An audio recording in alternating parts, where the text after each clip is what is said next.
Club phone jump, it's the weekend. Dream come true with the big friends. Hitting on doors, that's the defense.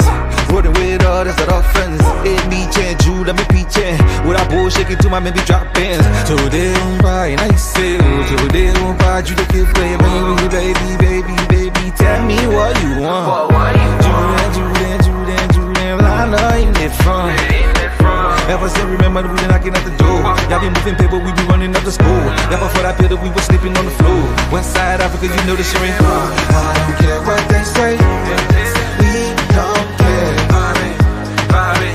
Driving all night long. I don't care what they say. We don't care. Profit, baby. Come roll with me. All night long. As times relax, my mind's relaxed. I got now from who got next. Here's my number, just send a text. You got a man and she responds, nah. Okay, showing up. I'ma let you go, don't wanna hold you up. I'ma call your phone when I put it up. Whoever let you go must be them as far. Wait far. Girl, you so fine, I pay for. Fly you first class to the lake bar. Body so blessed, I pray for. Body so blessed, I pray for. Because I don't care what you say. I don't care what they say. We don't care. Vibing, driving all night long. I don't care what they say. We don't care. Vibing, driving all night long. My nigga, I killed it. Night long. That's the part where you get your girl, nigga. Make sure she focused, nigga. Make sure you focus, nigga. Let's go. 1, 2, 3, hit it. I don't care what they say. We don't care. Vibing, driving all night long. I don't care what they say. We don't care. Vibing, driving all night long. I don't care what they say. We don't care.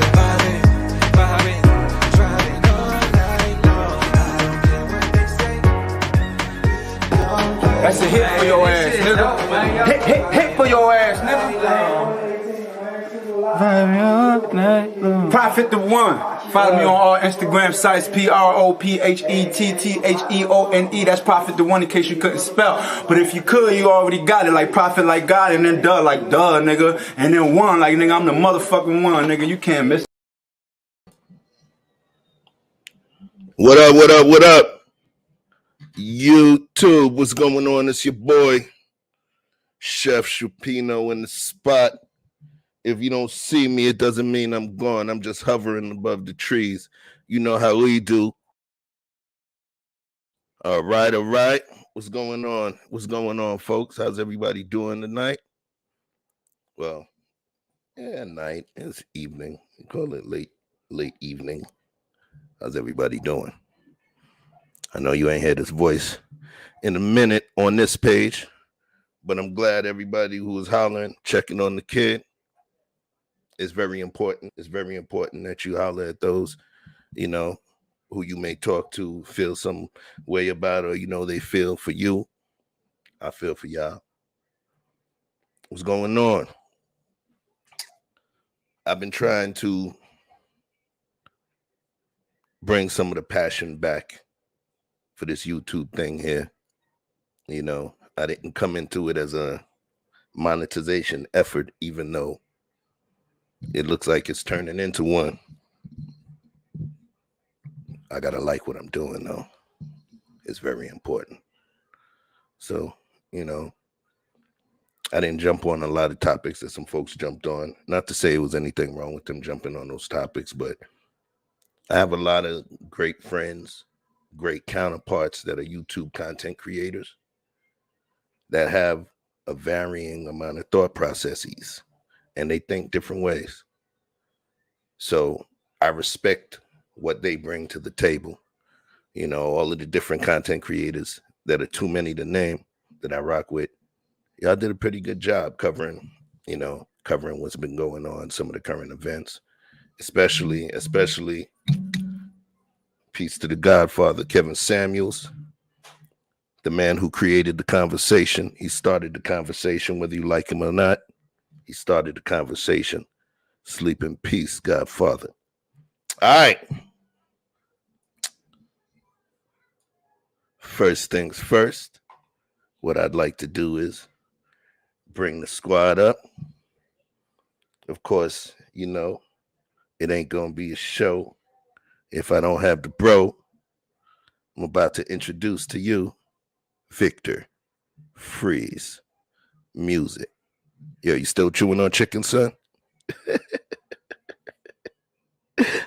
I'll bring Andrea up first. Boom, boom. What's up? Let's go. Hey, put the friends away. Look at that. She just picked up 180 subs. Go ahead. We gonna and make sure you check out Andrea's page too. It's all hot air and hot in Cali. And her amazing weight loss journey. Yes. Give them a little hint on the numbers, sis. 60 pounds. Our blood pressure is down. I'm looking good and fine for the summer. Okay. Y'all heard it here first. All right. And stay tuned for the show that we're gonna be doing. Her brothers, Vic and Chef, we're gonna be putting together something called Shoot Your Shot with Andrea Lynch. Stay tuned. Okay. Stay tuned. Right. Of course, we got our guy, that man, the next set of balance on this piece. Victor Freeze Music. What's going on, big dog? Uh-oh. Yo, Vic. You're on mute. You cooking on mute. Oh, well, we'll bring you down till you're ready. Okay, I think he's trying to come back in. But yo, how you feeling today, Andrea? I'm tired today. I spent 2 hours at the gym, and I'm tired. I had to take a day off. Shoot, I couldn't move. So that's not bad. That's I don't call it. That's recovering. You're recovering. With some tall. That's what you want to be. If it's working out, you definitely want to be tired from working out. Yeah. You know what I'm saying? So that means that at this point your body's recovering. So that's a good thing. Yeah, that's a good thing. But remember, you got more than one job. I know.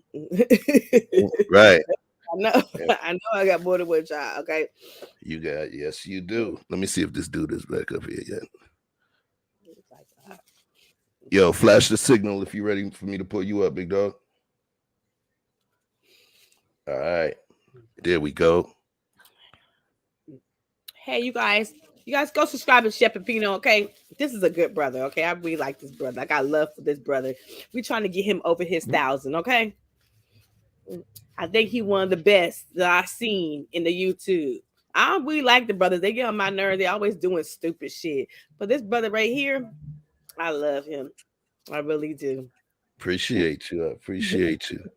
And we love, I'm going to throw that love back, and then I'm going to pay it forward and say we love Victor Freeze Music as well. Yes. And check out our show tomorrow, No Glove. We're going to have some hot topics tomorrow on that show with me and Victor. No Glove Sports. Talk about that. Yo, Vic, you ready to talk or what, yo? We can't hear you. We can't hear you. We can't hear you. Yeah, so, you got to figure that out. We got to figure that out. Mm-hmm. So me and Vic tomorrow at 11 California time, we got some hot topics about some sports, and I love it. I'm in my element, man. I just love it. I'm not gonna lie, that show is extremely entertaining, Andrea, especially with the way that she grasps sports and all of that. It's like, she knows this gossip, she knows that gossip, she knows the sports, all of that. So what we're gonna do right now is start sharing some love out to our community. Hold on 1 second. Hey, if you're a content creator in the chat, if you got a community wall, share us out, okay? It's free. The community wall is free. Come on now, show some support. The community wall is free. If you got a community wall and you a content creator, share us out. We will love it. We will share this. We will share you out too. We have no problem. We have no problem. Love is love over here. Yeah, Thank you, Andrea. That's a good thing when you got friends that be the ones, they make you feel special about yourself because the way they feel about you, and then you end up striving to want to be that person. It's dope, man. It's dope. It's dope. Yeah. It takes Sophia. a community. It takes a community. Okay. It's a community in this YouTube game. And it takes a community. You need allies, you need support. The community Definitely. wall. And the community wall is free. We ain't charging for the community wall. It's free. All you gotta do is share it out. That's it. That's all we asking. And also, if you have some content that you want me to share, sometimes some of y'all I share it just on my own without you asking. Yeah. But if you have something that you want me to share, something that you believe is important for your page, just holler at me. You get what I'm saying? I don't pay to send me a message on post nothing like that. Hot Air on Instagram or my community wall. I'll share you out. I don't have a problem. I will share anybody out. I'm not tripping. It's a free community wall. Vic, say something. There, oh, you came in popping shit. What it do? All right, what's good, son? What's good? What's good? Good. They don't want me to be great, chef. Right. I see. But you here. That's good enough. So let's throw some love out there. We saw Sophia, aka Just a Splash. Hey, what it do on the block with Jen? I see you on the spot. Thanks for popping through. Hey, what it do, cuz? Gabriel, that's my blood cousin. Blood. Andrea, I see you. Hey, E Blizzy in the house. What's good? Hey, Mickey, what's going on? She's like the fairy godmother, one of the fairy godmothers of this thing here. She'll help you clean up your page. Every time a motherfucker real clean. You throw my audio off.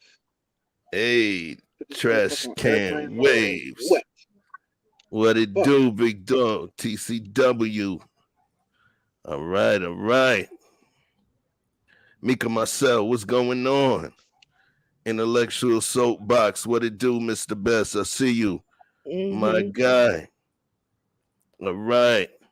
Yes, thank you. Like, subscribe, and hit that bell. So, yeah, today. Oh, man. Uh-oh. So today, let me add you back. You good? Yeah, every time somebody call it, knock my audio off. Yeah, you got to put it on Do Not Disturb, bro. Put it on Do Not Disturb, Vic. You got to put it on Do Not Disturb because it's. I know you ain't talking.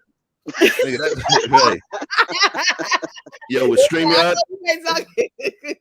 With StreamYard, you're gonna have to do it. You're gonna have to put it on Do Not Disturb, or it's gonna switch the mic out every time. I know you ain't talking. I'm talking big. Okay. So yeah, Andrea, you a mama. You a mama. You're a 20-year foster mom. Yes. Taking care of not only your children but other people's children.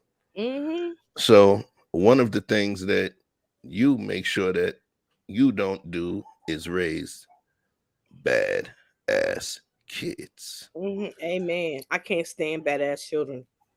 That's a pet peeve of mine. Shit, bad children is a pet peeve of everybody. Mm-mm. Everybody. There's a lot of different. Go ahead. Especially disrespectful children. I do not like, and ungrateful children.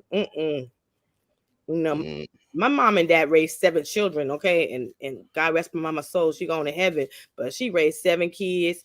Only one been to prison, okay, only one. We know why, because it's if you raise 7 kids, you're gonna have one badass child, okay.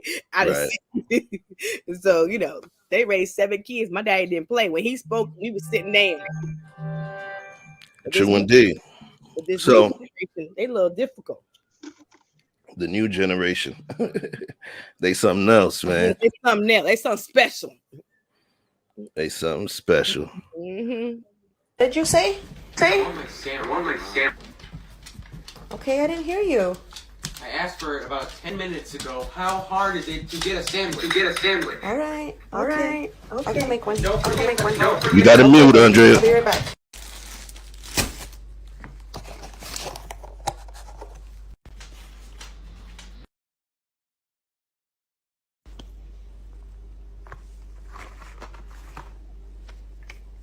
Oh, what a loving mom. What kind of chips you want? How you like that? Damn, boy.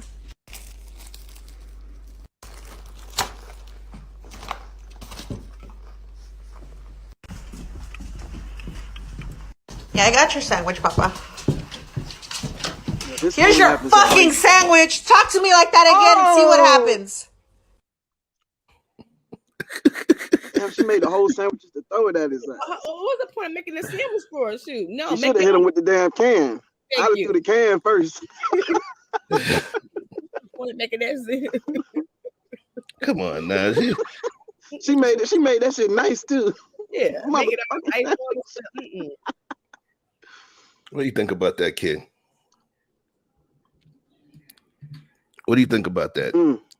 There's She ain't levels. paying no fucking bills. There's levels. Talk to me. When you see that video, what does it make you feel? Vic. I would say we call that ungrateful. Ungrateful. You got you in here and you sucking up my air, my motherfucking power, and you got nerve enough to be talking to me like I work for you. Yeah, with That would have been one of them. Your father gonna have to talk to you about that shit.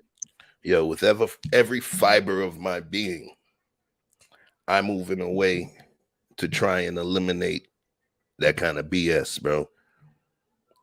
I'm not as patient as I may seem. And one of the worst things that I could ever deal with is an ungrateful ass kid, especially understanding how much your brother does, you know? How about you, Andrea? Wait, let me ask. Talk to me. Let me ask. Matter of fact, let me ask. You can pass it to Andrea. What? Let's just say she didn't throw the sandwich and she just gave him the sandwich. Is that a healthier way to deal? I think I would have thrown the sandwich. I ain't gonna lie. I'm an impatient motherfucker. You know, I got some adult children, and honey, I had to cuss their asses out almost every other day because they getting on my nerves. You know, it doesn't matter what age they are. If they're not listening, I don't know. Something about my mom spoke like 2 times. At the second time, she coming upside my head. These kids these days, you gotta say 2 or 3 times. Please, Johnny, don't do this. Please, Johnny, can I ask you to take the trash out? Johnny, then when you get mad because I'm cussing your ass out, you know, it's a problem. And then you feel like I'm being disrespectful because I'm cussing you out. But damn it, you ain't heard me. Okay. So, how would you handle this? Get taken very seriously on an airplane. If you begin to get aggressive, they will put handcuffs on you. I was getting your attention. I did this. I was tapping your arm with my elbow. And you went like that. I had told you on more than one occasion that I wasn't putting the volume down. Well, you know what? I kept asking because it was driving me crazy. So then you decided to do this, and after the second one, I gave you one back as a way to say, stop it. So you said that's enough? Exactly. Why are you explaining that shit? But I'm not a dog. So why don't you heed my suggestions of stop it when I ask politely? Because you're not the complete boss of me. I control my body. I control what I do. And you don't have the right to hit me that hard. I lightly tapped your arm with my elbow. Stop, let me talk.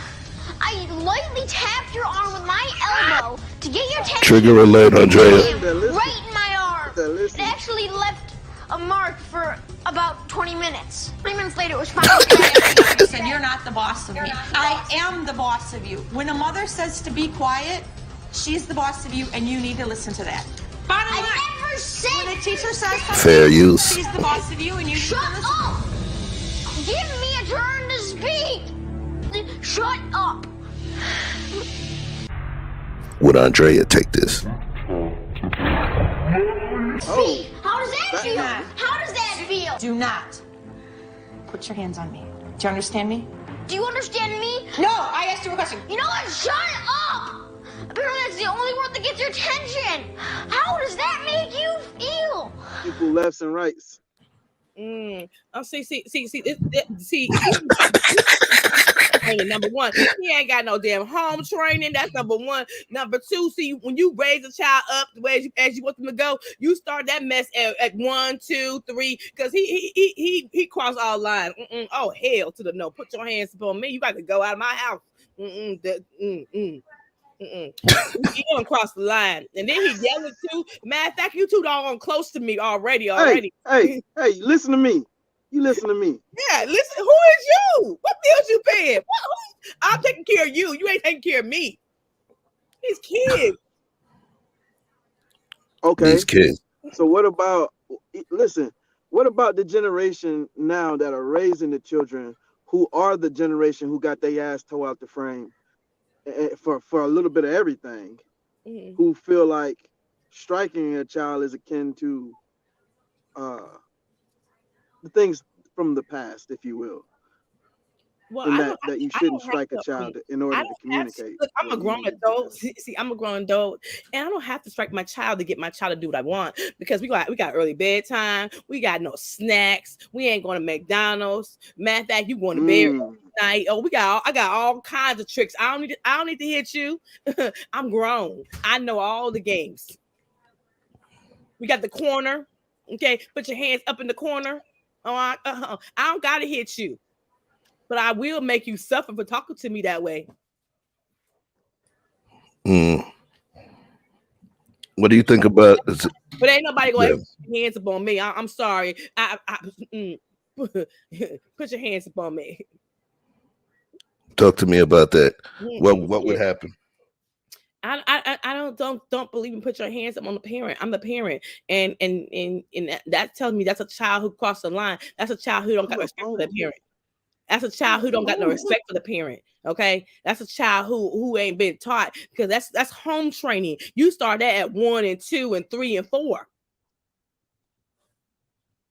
Because little Johnny don't talk to you. Matter of fact is you lower your voice when you talk to me. No, man, keep your hands down too. So you gotta take some of that bass out. Take some of that bass out, yes. These kids end up going out into the world and impacting other people. Yes. You know what I'm saying? They impacted other people because they don't have no home training. They impacted other people because they don't have no structure. They impacted other people because they had no discipline. Ain't no way in hell. I got this video right here for your mama, because I'm finna sick. Y'all get up and move.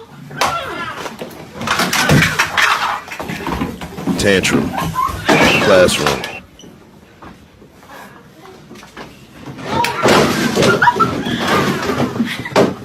Get out the class, everybody get out the class. Everybody get out the class.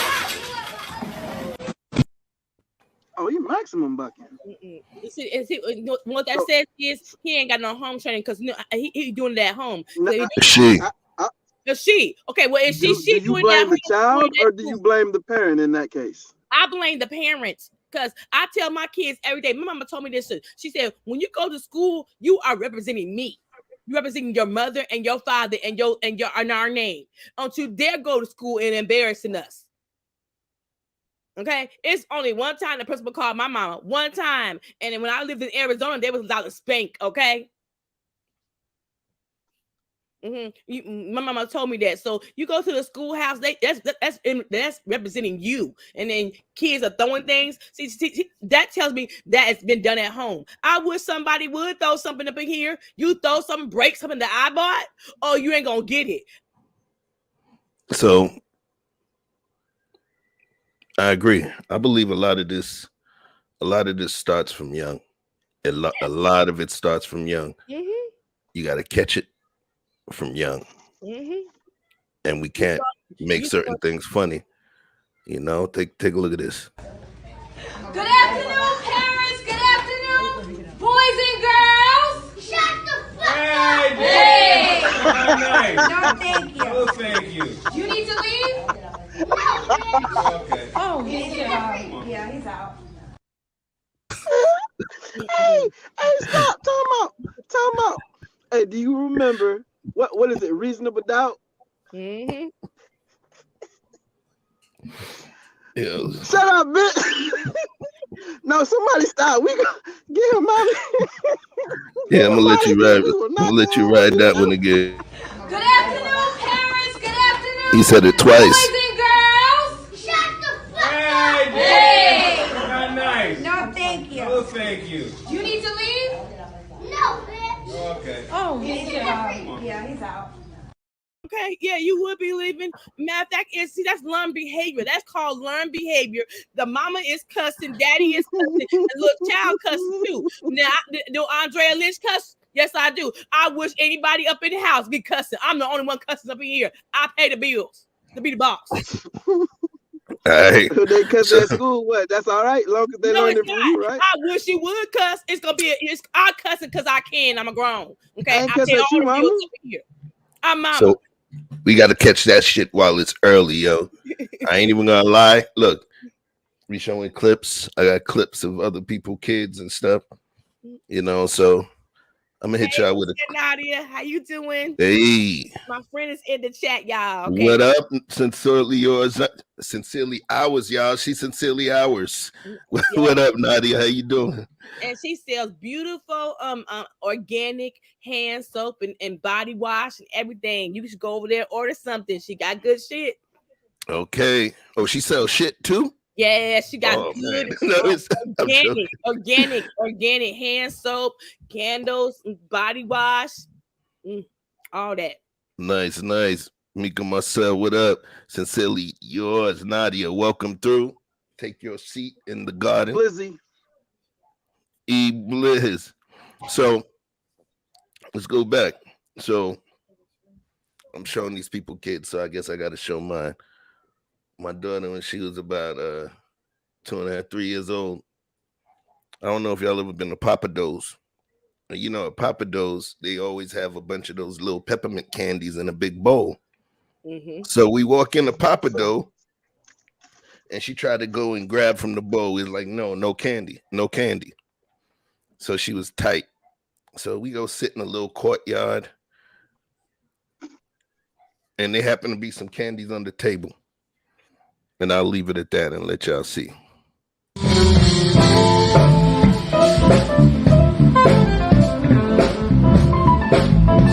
She eyeballing the candies.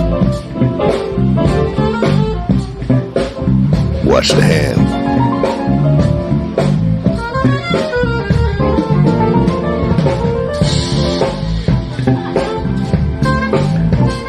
Watch them hands.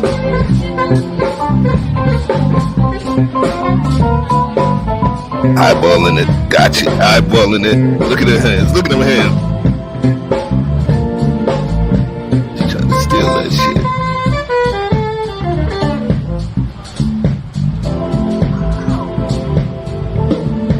Almost there. Almost there.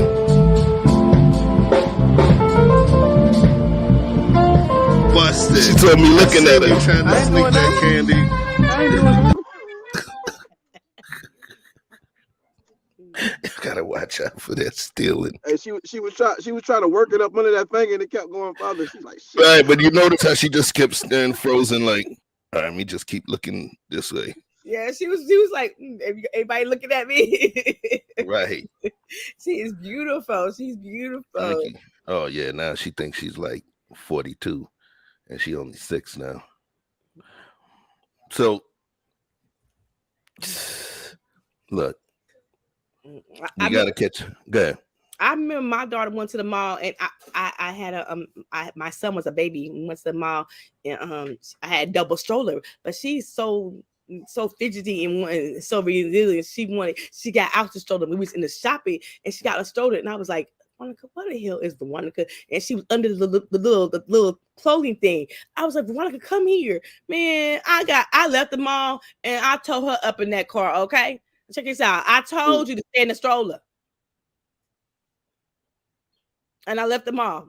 And then no more toys, and I made her go to bed early. She was like 2. She was like 2. Mm-hmm. Was she like, did they act up? Did she act up like when she got pissed off at you? She had a temper tantrum, but I was like, I was like, I laid her down in her room, and I told her crying is good for the soul. So imagine if she behaved like this.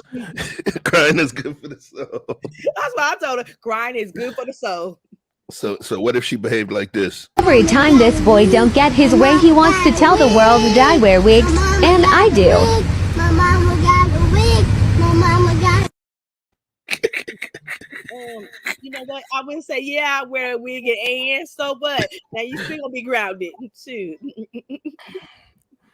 Little man is brutal. My mama what? Mama got a wig. Whenever he get pissed off, he screams that shit up. His mama got a wig on. And so. Yeah, you may want to pull the phone up to your screen.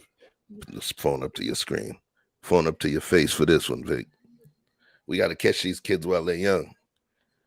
Who the fuck gave a 5-year-old a phone? Okay. Why the fuck did you got me on Twitter? Delete it the fuck now. I'm listening so my mama won't hear me. Bitch, delete it. And I fucking Johnson. Take your ass to bed. If I come on back out for real. Get the fuck off my phone right now for I cover it and beat your motherfucking ass. Bitch, I just said I can't read. Send voice mess I can't read. Bitch, it's Broadway. He's 5, he can't read. What the fuck you mean? Everybody go to bed. Look, little man was getting pissed. I understand what the fuck just happened. Okay. Little man is sitting there sending voice messages, and he's getting pissed off with the older dude because he keep typing. He's like, bitch, I told you I can't read. I'm 5, I can't read. He's like, send a voice message. He's like, motherfucker, I told you I can't read. And that's why, see, that's a prime example. You don't need no phone. You're doing too much. You don't need no phone. My kids didn't get no phone until they was like 10 and 11 years old, okay? And I told they didn't need no phone too.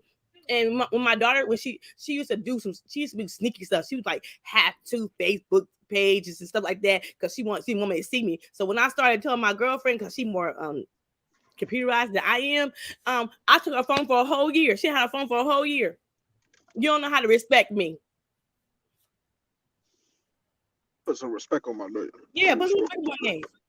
These kids think they got a right to have an iPhone at 5, a tablet. It's like, no, you don't.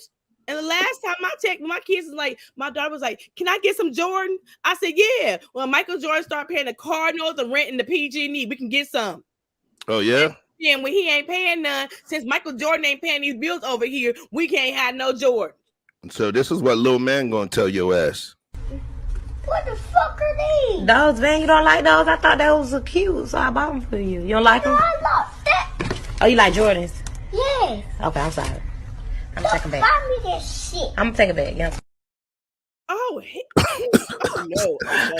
And those are some Vans. Get no Payless shoes. What the fuck is this? You ain't. What the fuck are these? Those, man, you don't like those? I thought those were cute, so I bought them for you. You don't like them? Get jiggy in this shit. Oh, you like Jordans? Yes. Okay, I'm sorry. I'm gonna take them back. Buy me this shit. I'm gonna take it back, yeah.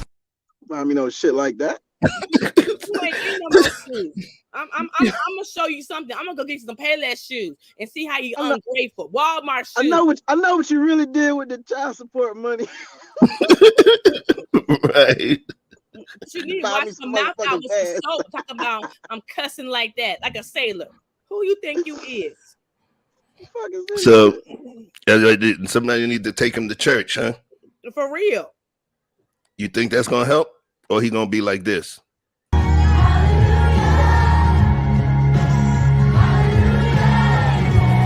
Stop.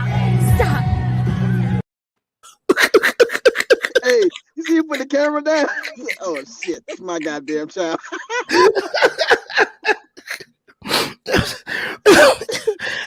Straight to the bathroom. Yeah, you know that's why is the bathroom the place for violence? Is none of the other mothers gonna say shit?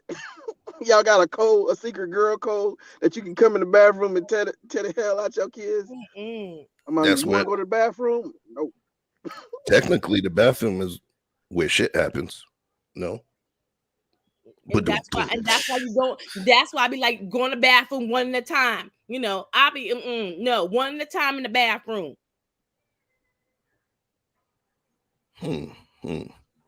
So, yeah, you said that was, you know, young. Do you think it's different the way that we raise our children versus Caucasian folks? Oh yes, absolutely. Little Johnny can have a tantrum. She be like, "Mommy be saying, come on, little Johnny, Johnny, please." Not all the time. I know some white people that cut ass. Okay, well, little Johnny, I seen little Johnny at the supermarket. He acting a damn fool. She's like, come on, honey, come on. I ain't saying honey. Mad fact is, you see my damn eyes. You know what that means. Okay, you know what that means. It's white parents are super nice. What you like say? super fucking nice. I like, damn, y'all want to come live with y'all. Y'all don't got no bedtime, nigga. What? You go to bed when you feel like it? No. And my mama didn't play when it came to church. If we did something at church she told us not to do, she would give us them eyes, and we know what that means. Oh, we in trouble. Oh, you get that eye, you know what time it is. You know what time it is. She ain't close enough to grab your ass. Thank you. Okay. I'm gonna see you. That little nod, like, all right, wait till later. Like, oh shit. Do you think this person's mom gave her the eye enough? She is not one of them. Y'all, we outside. What the baby said? If we Miami and Denver, we didn't win.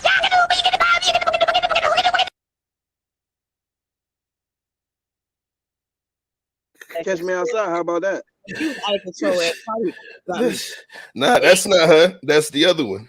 It's the same energy. They the same chick to you. Mm-hmm.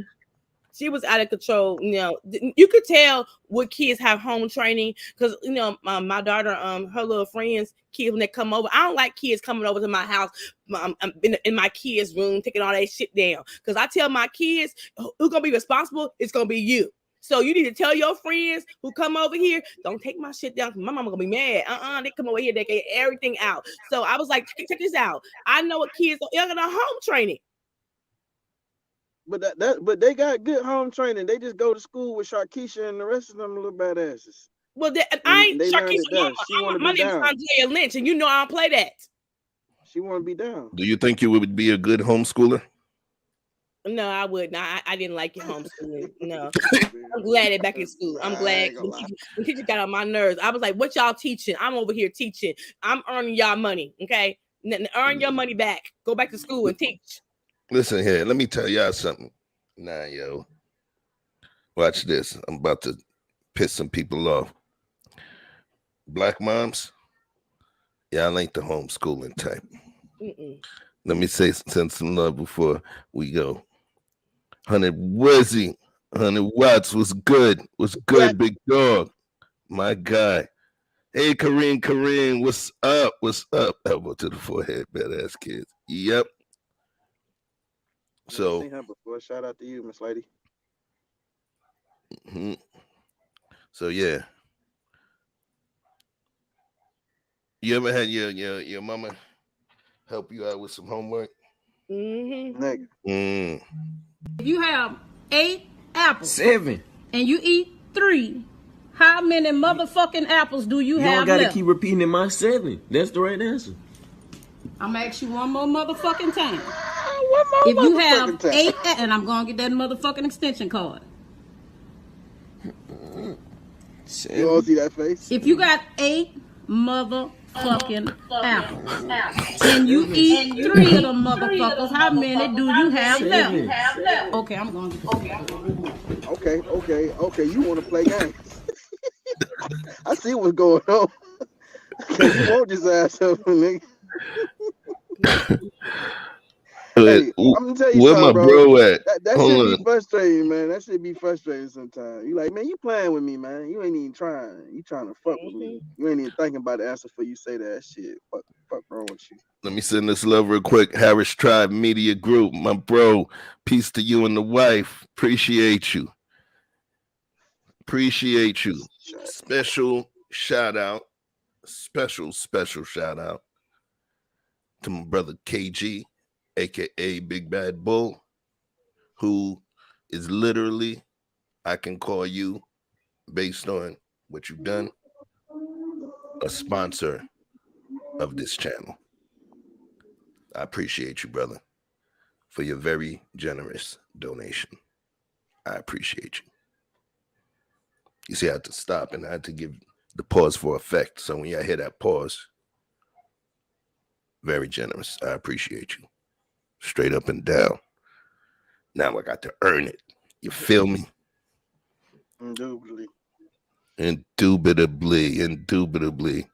But yeah, for me, that reminded me of my stepdad, Serge. Peace to Serge Delva. Rest in peace. He learned math the Caribbean way. So we be there doing the work, and he's trying to teach me some newfangled style of doing the math and shit. Because his father was like one of the top math teachers in Port-au-Prince. Mm-hmm. So this dude, and he's a big guy, soccer player, like 6'4", 300 pounds. And I'm sitting here like, damn, I'm getting this shit wrong. And he's gonna fuck me up. And he used to get pissed off. Yeah, man. Memories. It's a lot of pressure. It's a lot of pressure. Mm-hmm. What do you think about weird kids? What you say? Weird kids. They're just a little different. They're a little different. What kind of weird? This kind of weird. I'm using the bathroom at Walmart and someone's trying to take my freaking charms off my Crocs. Stop. Get out of here. Bye. You get your goddamn. Yeah, son, imagine you sitting somewhere. I stepped on a little finger. You sitting there trying to take a shit and somebody trying to steal your shoelaces or something. Hold on a second. I'm getting an echo over here. All right. Yeah. Are you giving Daddy his tools? That baby plotting and planning. She gonna kill her daddy, frame the mama, and live a life of luxury. I'm here to tell you. She not playing. She got a plan. Okay. You gotta play that shit over. Are you giving Daddy his tools? That baby plotting and planning. She gonna kill her daddy, frame the mama, and live a life of luxury. I'm here to tell you. She not playing. She got a plan. She gonna get to him. She gonna get to him. Mm-hmm. She gonna get to him. Let's see what else I got for y'all. I want to piss you off a little bit. So now I'm playing on your G. Your whatever it is. Oh my god. Whoa, damn. Mom's laptop. Oh no. Hell nah. You better not break your own shit like that. Okay, you could. I wish you would touch my laptop, my phone, the stuff that I got that I buy and I love. Oh, I wish you would. It would be hell to pay. He'd be right behind. Nah, that's what you get for fucking with this Fortnite. You don't know? That's like stealing a crackhead bag, yo. It don't matter. I bought it. So if I want to break it, I'll break it. We going YouTube famous. And I'm a rock bottom on the live.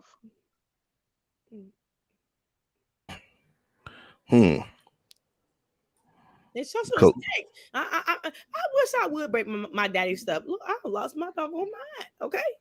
I remember I was like 19 and my daddy hates animals. Okay. And so I had a cat and I stuck him in my room. And my daddy said no pets in the house. But when I go to work, I'll put the cat under the bathroom sink. Okay. And one day, get the fuck out of here. Well, yeah, one day my mom said, your dad's gonna get you about that cat. And I was like, okay. Oh, your mama was in on it. She's like, your daddy gonna get you. He gonna get you. So one day my brother said, hey, call me at work. He said, sis, the cat's gone. Daddy took the cat to the cat. Put him out on the street.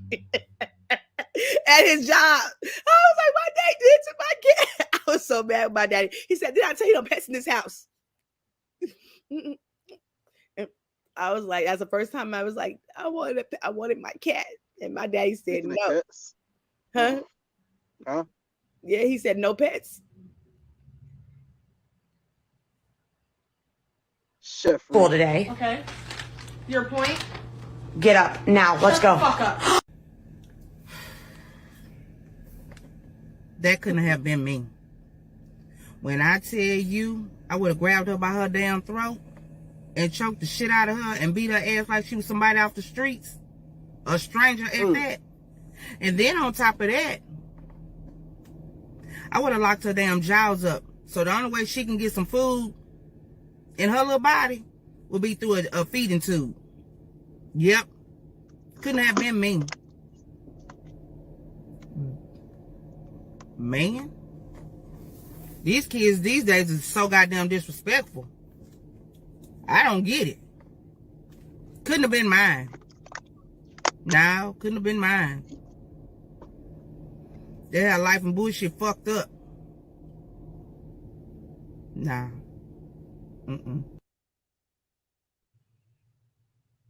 She was right. These kids ain't got no respect. You've been calling their little badasses bad since they came out.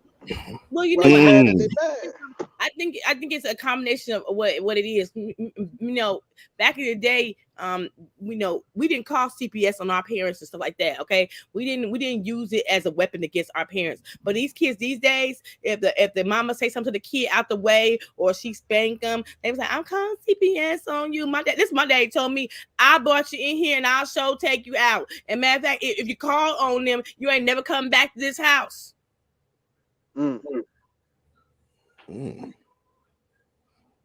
My girlfriend told her son to call him on you. I'll take you down to the children's receiving home, and you can stay down there, and you're gonna get the things you got up in here.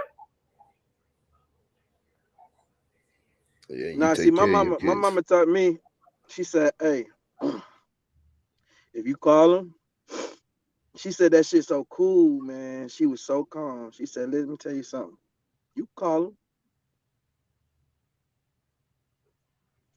but it's gonna take them a while to get here. And should they get to me before I finish you, please understand that I'm gonna get out." And she told me who was gonna come get her. And I didn't understand that, like, when people go to jail at that age, like, I didn't understand, like, you can get right back out. I was like, oh shit. They'll let you out after you fuck me up. Right. Hey, that's it. Was a change of plans, boy. I didn't know. Second thought, I'm gonna just take this. You know, these kids think they you have to buy me an iPhone. You have to buy me you have to buy me a phone. You have to buy me a tablet. Last time I checked, all I have to do is I'm supposed to be, the bottom line is to feed, clothe, and shelter you, okay? And get you to 18. This other stuff is called extra. A phone, a tablet, a computer, a gaming system. It's called extra. And when you know that, then you ain't gonna be like doing that stupid shit.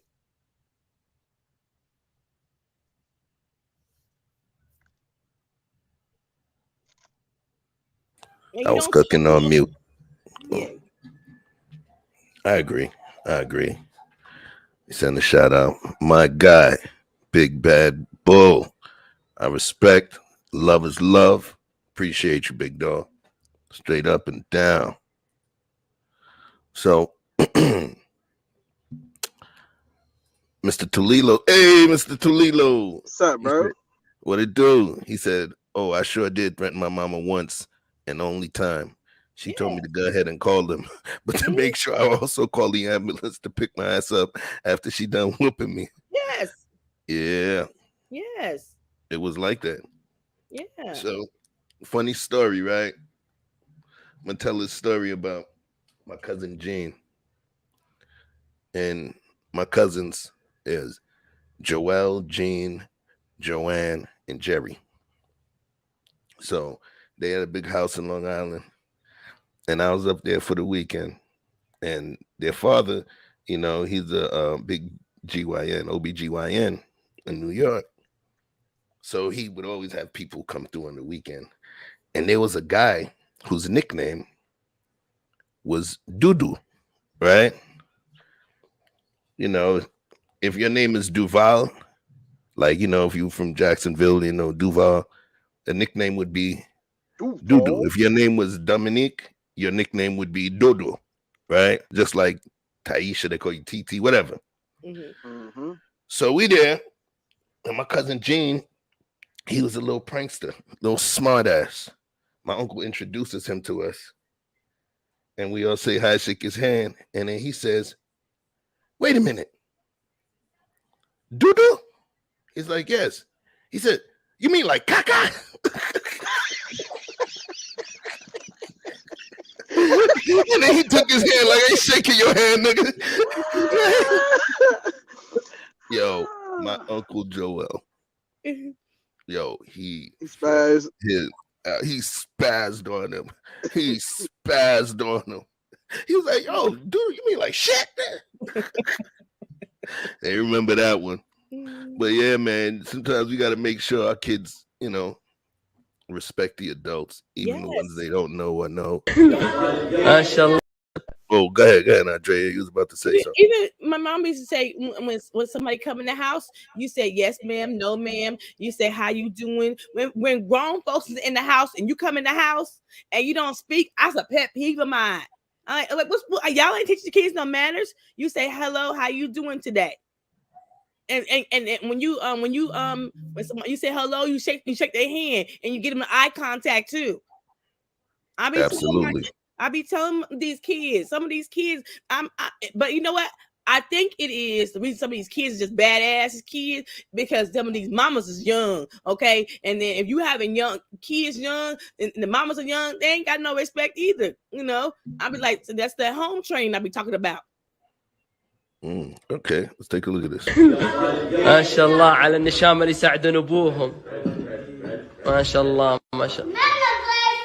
الضيف غازي مطير. الله لا يحييك. ليش يا بحر؟ ليه؟ أمك. وش بها؟ النمس قال يطبخ. كل واحد ياكل وعلى بيته. هذا اللي جي He's like, listen, which one of y'all motherfuckers is the guest here? Oh, you? Because your punk ass, my mama been in the kitchen all fucking day since yesterday, motherfucker. So eat and get the fuck home. Eat your shit and go. Eat your shit and go. We got styrofoam. Nigga to go play. I remember my mom and her friend was talking, and I said, "Mama, can I get something?" She said, "Do you see grown folks talking?" And I was like, "But Mama, I'm hungry." She was like, "Girl," she said, "Get in the room. Get in the room." I was like, my mama, she just gave me a good lecture when her friends said, she said, "Don't you ever disrespect me like that. Don't you ever come out the room asking, are you hungry?" Like embarrassing. I don't feed you and shit. I don't feed you, okay? But my way ain't all day. Right. They're like, "May I have some more?" I use that hate. I used to hate when she had dinner parties. I used to hate when she had dinner parties because we had to eat last and we had to wash all the dishes. I was like, oh, we had to wash all the dishes when she had a dinner party. Do your kids ever have an issue relating to any guy that you dealt with before? I really didn't. No, I really didn't bring my kids around. I only bring my kids around like one man. I really stopped bringing my kids around a man because I didn't want my kids either. Say we break up in 6 months, I didn't want my kids to be attached to him. If we've been dating about 2 years, then I'll bring my kids around you. But if we've been dating now, I keep my kids away from you because I always tell a man my kids got a father. They don't need a new father. They got a father. Okay. So you ever had one of these? Oh, look at Daddy. He's not my dad. Really, Ava? He's not. My dad's in jail and I miss him. And see, that's where you go on. Hey, don't get it fucked up now. He cool. Yeah. Ain't Daddy now. You confused. I ain't confused.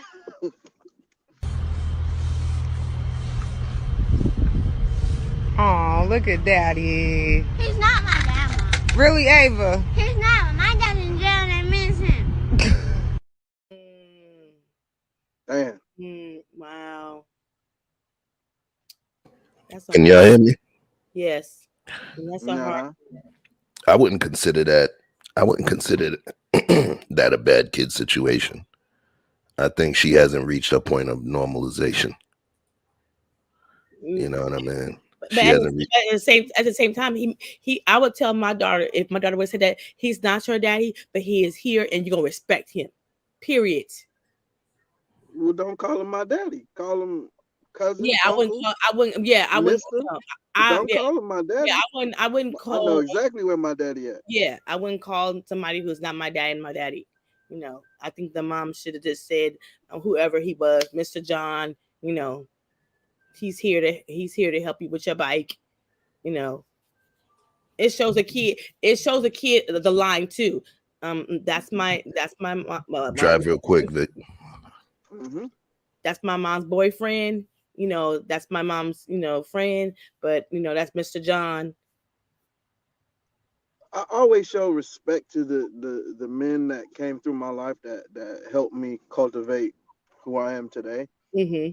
But I never confused any of them for my father, as far as in language or verbiage or anything. And my mother never tried to impose that on us. You know what I mean? No matter how she felt about him or how we felt about him, she never tried to impose that. Like if a man ego is that big to say that you're gonna call me that, then no, you already broken in the criteria, bro. Yeah, and then you don't make the kids want to respect you if I call you daddy because we don't know you. I used to tell my ex something this. I said, check this out. What if you and your wife get the divorce? Then we ain't gonna never know your we gonna never know that woman again because she don't have the connection like we have to our kids. And so my thing is call Mr. John, respect him. And I told my kids, respect their stepmama. You respect her. When she tell you to do something, you do what she say. But she's just stepmama. Okay. My name is Andrea Lynch and I'm gonna always be your mama. Check this out. I agree. I think a lot of parents that when we use the term bad kids, of course, we can't really say bad. Maladjusted kids, right? A lot of it has to do with some of those parents, some of their selfishness and laziness. That's my personal belief. Selfishness and laziness. Some parents had children so young that some of their growth was stunted. You know, they have the term arrested development, which means that you literally stop growing. And women who are sexualized earlier, normally they say that, she's at that age and psychologically her development may be arrested. In French, the term arrête, where arrested comes from, is to stop. You get what I'm saying? So the development is stopped at that point. So when you see 40-year-old, 50-year-old women that almost behave in a way that you may think is immature, some of it is because they found themselves at the apex of their maturity and they just stopped. So now, instead of the child being the star and everything being the focus of the child, you know, instead of the mom wanting to pay extra to move to a better neighborhood with better schools and better opportunities, that parent may feel more comfortable being the hot chick in the hood and decide to stay there. What happens is a loss of focus, a loss of alignment, you know, a lack of proper prioritization with the children being the next. You know, I got kids, so at this point, fuck me, it's, you know what I mean? I got to make sure I do what I have to do for them. You know, I'm not the gold nugget. I can't look at myself as the gold nugget. I got to look at myself as fertilizer. I fertilize that soil to make, you know, to make it better, to make it, you know, better, pretty much. So I think that a lot of parents are just on some real fallback, you know, and on some real fallback. And then we go and put our kids into a system. We put them into a system and expect them, the system, to change them.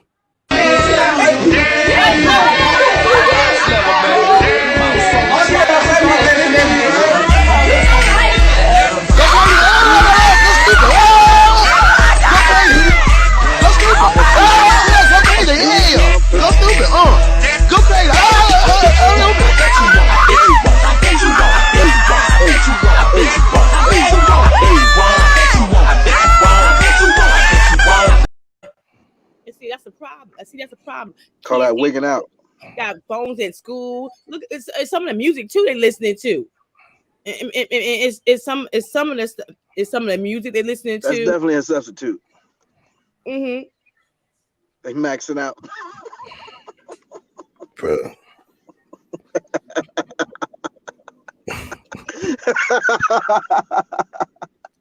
Hey, I'm not condoning, but hey, listen, I've been there. Andrea look tight right now.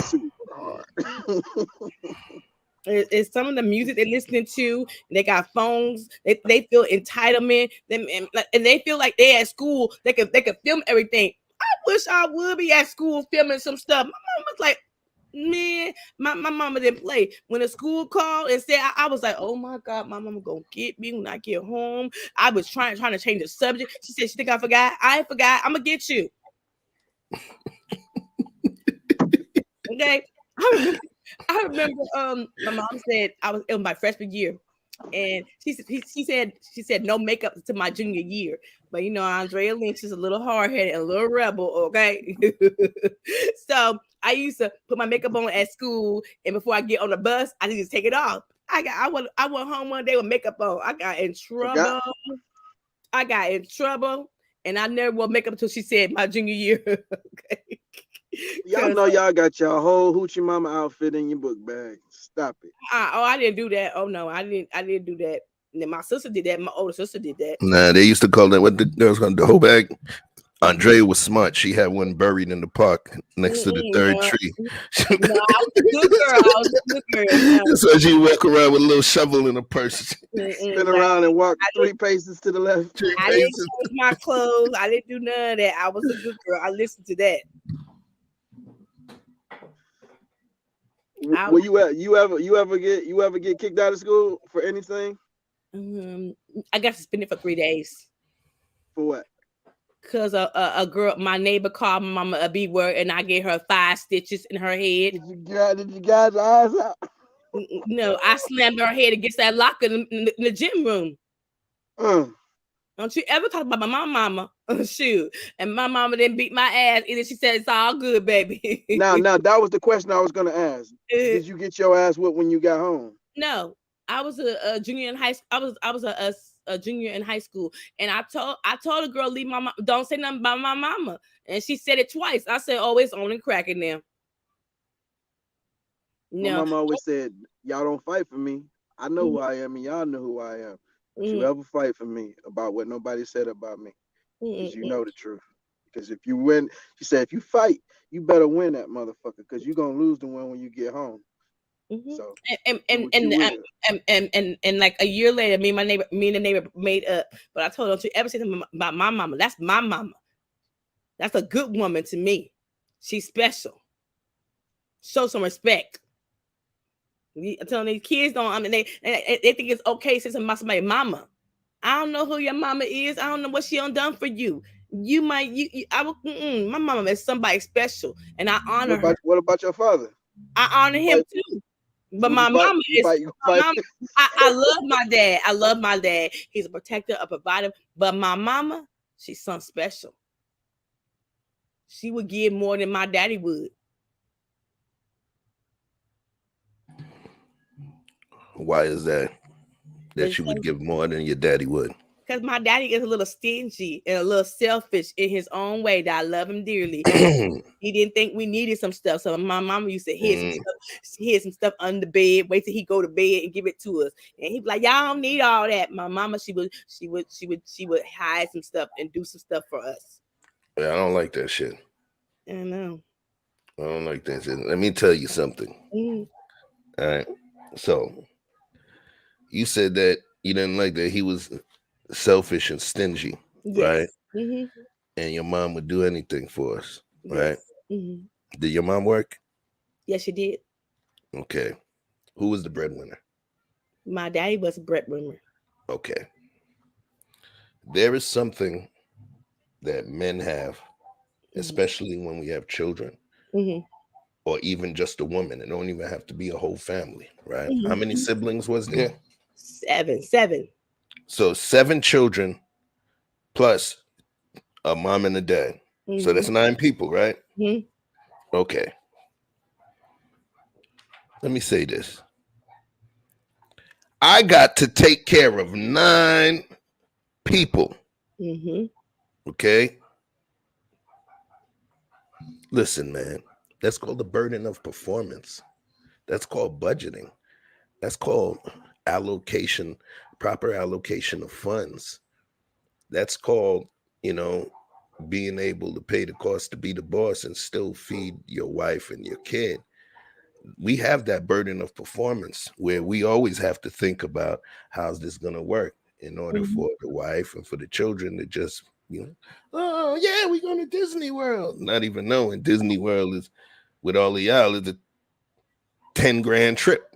You get what I'm saying? So I really got to say, you got to give Pops, you got to give him a little more credit.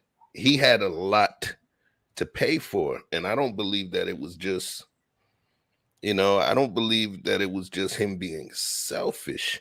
Selfish means that he's only thinking of himself. But in essence, you talk how well he took care of y'all. You talked about how much he loved your mom, even down to the time when her foot got amputated and how he cried and wept.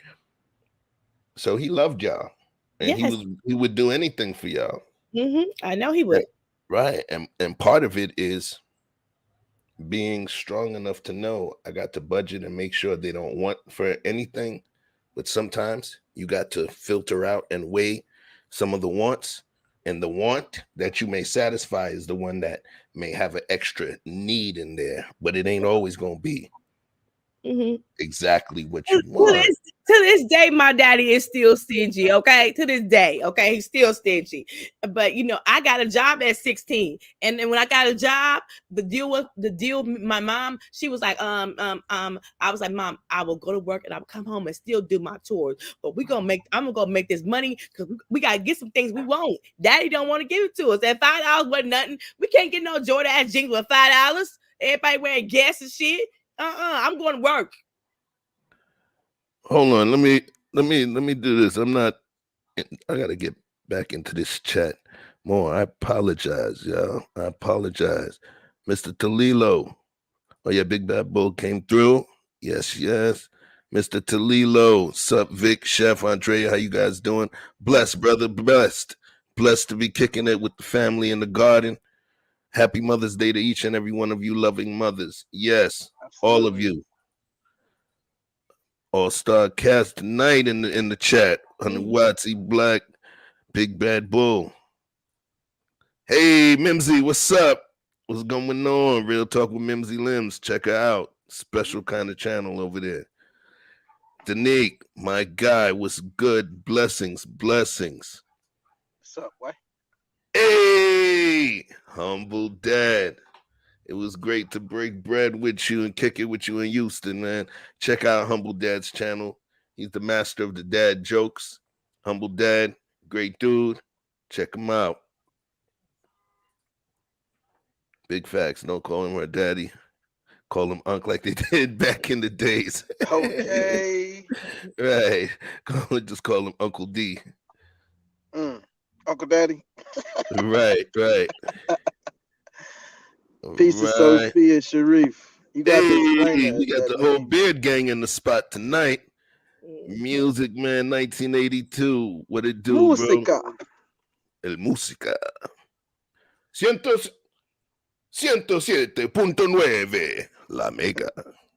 Red lipstick vibes. Hey, baby. You like it? Yeah. Hey, baby. New Orleans. My guy, Abraham. Check him out. Manifest tomorrow's lottery numbers and tell it to me. Who we got? Talilo, if you got hella siblings, usually the young ones get everything sweet while the oldest got to work and help contribute. Yes. We had to help contribute. I'm the oldest of 8. I got 3 under me. I had my oldest sister left home at 18. She's 10 years older than me. And so when I got a job, I was helping all my brothers them get things my daddy went buying. He was like, y'all don't need that. Y'all don't need that. You don't need 2 pair of shoes. We was like, huh? 2 pair of shoes? Daddy, come on now. Where do you fall in the number system, Andrea? If there were 7 children? We in the middle. Like it's 3 under us and then 2 above us. Okay, so how does that? They say the middle child syndrome. How does that work in a family bigger than 3? How did that work? Well, that's 7. If they got 7, then they got to define middle. 3 on the top, 3 on the bottom. Well, I have a twin sister. So my mom let me go to work. Okay, she let me go to work because I'm like I don't like this. Daddy ain't letting us get nothing.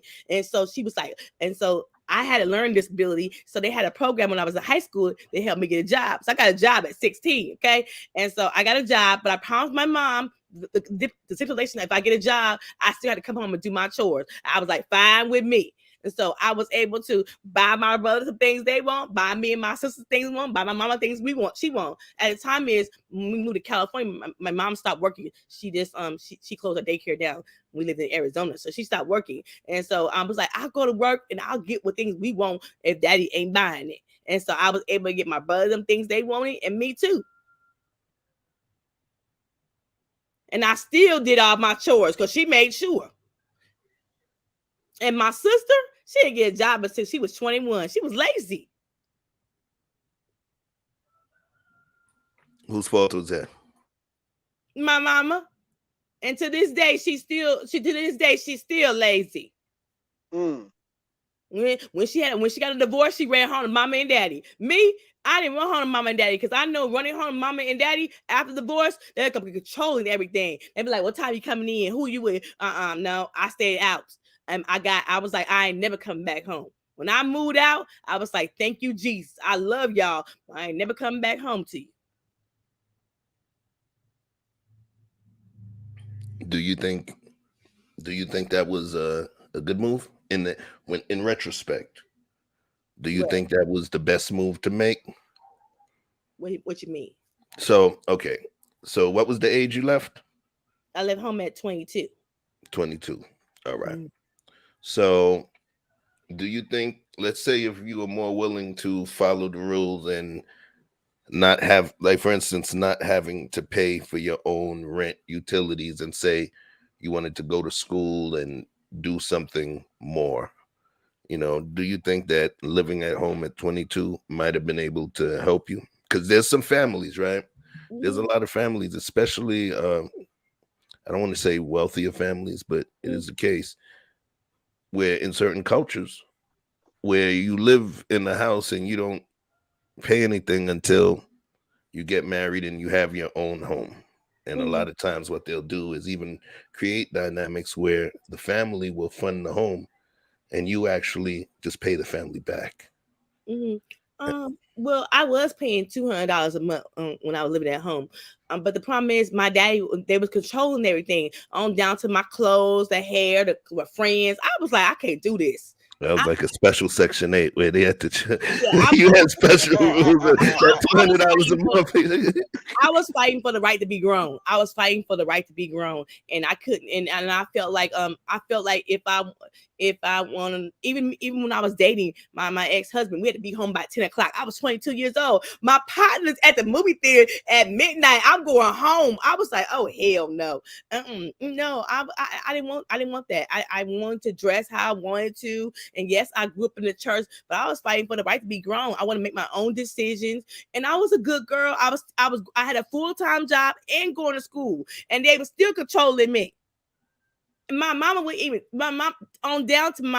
was trying to control me. She wouldn't even teach me how to drive. So I had a partner who I worked with who was much older than me. She was teaching me how to drive.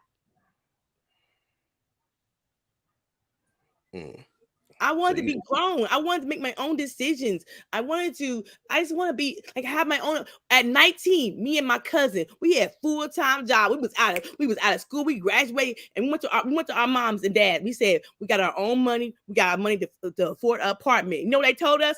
Stay at home until you get married. Is there something wrong with that? There's nothing wrong with that. But the thing is, I was grown. I was like, I see my matter of fact is some of my friends that I met at work. You know, they was going to the club. They had boyfriends. They was kicking it, and I was like, oh my God, this is what y'all are doing. My girlfriend, she had her own house. She owned her house. Her mama bought her a house. I was like, oh, y'all are doing this? And my mom was like, no, stay at home. She would come. And then it was embarrassing. She would come pick me up at work. My mama come pick me up at work. I should be having my own car. But my brothers, they taught them how to drive. It's almost like, to me personally, they devalue the girls. It sounds like you just hating. No, I wasn't hating. It was something like my brothers, them, all they have to do is just go to work. We had to make their bed up, wash the dishes. They barely empty garbage. But my mom was like, that's what women supposed to do. And I was like, really? Why they don't have to do that? They don't have to do the empty garbage and cut a lawn. But my brother is 2 years younger than me. He got his driver's license, and I didn't understand that. How did that turn out now that you're older to see how everyone's lives turned out? If they went easier on the boys, how did they respond as far as when they moved out into the world? My older brother, he was a little lackadaisical. My mom was still helping pay his rent under. But he's a successful man. He got 3 kids. He been married to his wife for almost 20 years. My other brother, he been married to his wife for almost 15 years. Successful, and not only he's successful in his business, he's a successful photographer too. And my the only one is we call a no good is my baby brother, and I feel like my mom and daddy got tired, okay, and that's the last one. And I feel like mom and daddy was tired and old, and that's why he is no good. Because when mama and daddy, when they was young, they'll be making sure they didn't play. They did not play with us. But my baby brother, he got away with stuff we never did.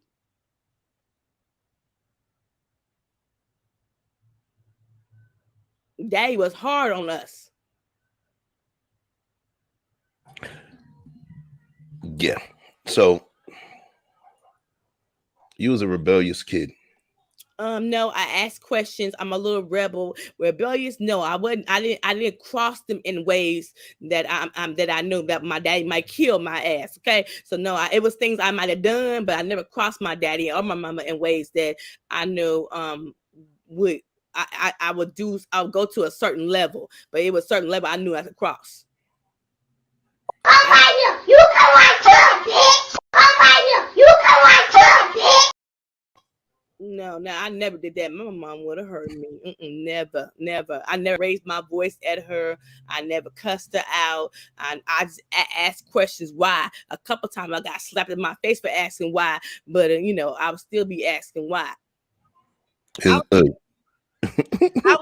little girl look like she can't be no more than 5 years old, 5, 6 years old. Yeah, so I don't understand how little kids think it's okay to raise their voice at their mama, say something like that to mama. Check this out, you a child. When I was younger, if I would have said something wrong or did anything stupid, my moms would have been on my ass. This would have been me.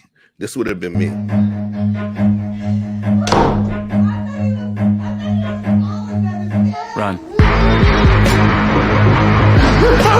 You better stop. For real. Yeah. That would have been me. One time my mom said something, I was mumbling, and she turned around and slapped the mess out of me, okay? She said, next time you better keep your mouth shut. So next time I never said nothing to her, but when I was in my room, I was talking, and I never slammed the door. Oh my God, I slammed the door one time, and she came in that room and said, you ever slam my door again? Like they should have a challenge, like a mom challenge. And like one of the events need to be like high heel or shoe throwing. Slipper throwing, yeah, yo. Yeah. Like listen, my mom could like, you know how you curve the bullet, like from Wanted? Yeah, spin that bitch around the corner. They do that shit like the chanclet. The chanclet, they throw that shit and they flip it, do a flip of the wrist, and that shit still come around like a boomerang, yo. That shit smack 3 kids. Clap, clap, clap. And they catch it. Yeah. Slide that bitch on. Yeah, so that's what I'm saying. You wouldn't. My friends always say, Veronica and Quentin are such good kids. They got home training because we didn't play that. You don't go to.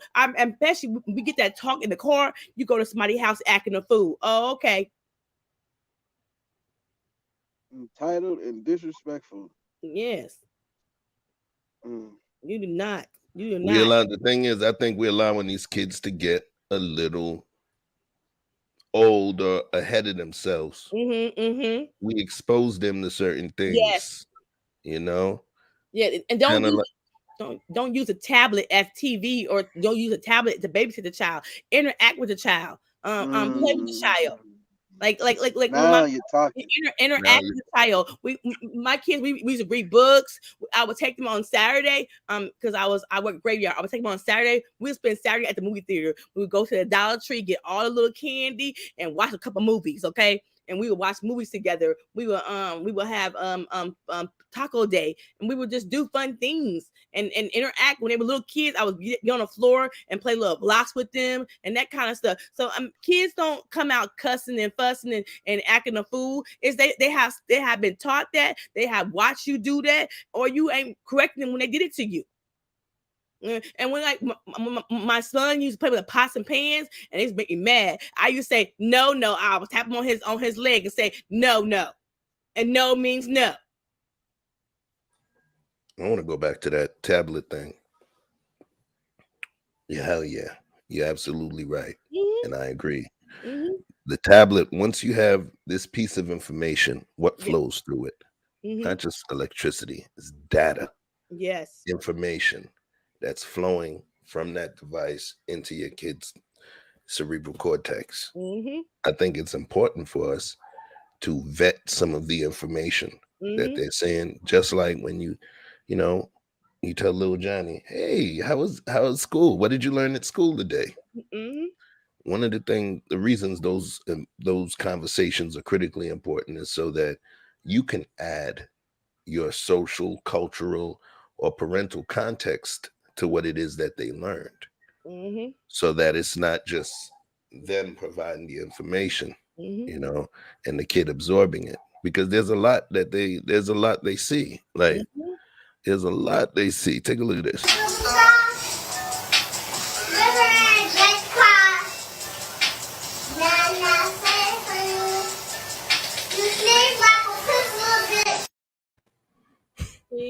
See, And then and that's what I'm talking about. You know, like I don't. My kids didn't get to listen to music like that. When we in the car, we listen to some church music, some ABC music, and stuff like that. I didn't allow them to listen to inappropriate music, and I don't care if that's my favorite song. I wait till they get out of the car. I wait till they not in the car with me. Yes, is I'm playing some Tupac. I'm playing some Big Small. I'm playing all that when they're not in the car with me. But when they're in the car, I turn on some Lionel Richie, Say You. I turn on some stuff that I know is appropriate for them.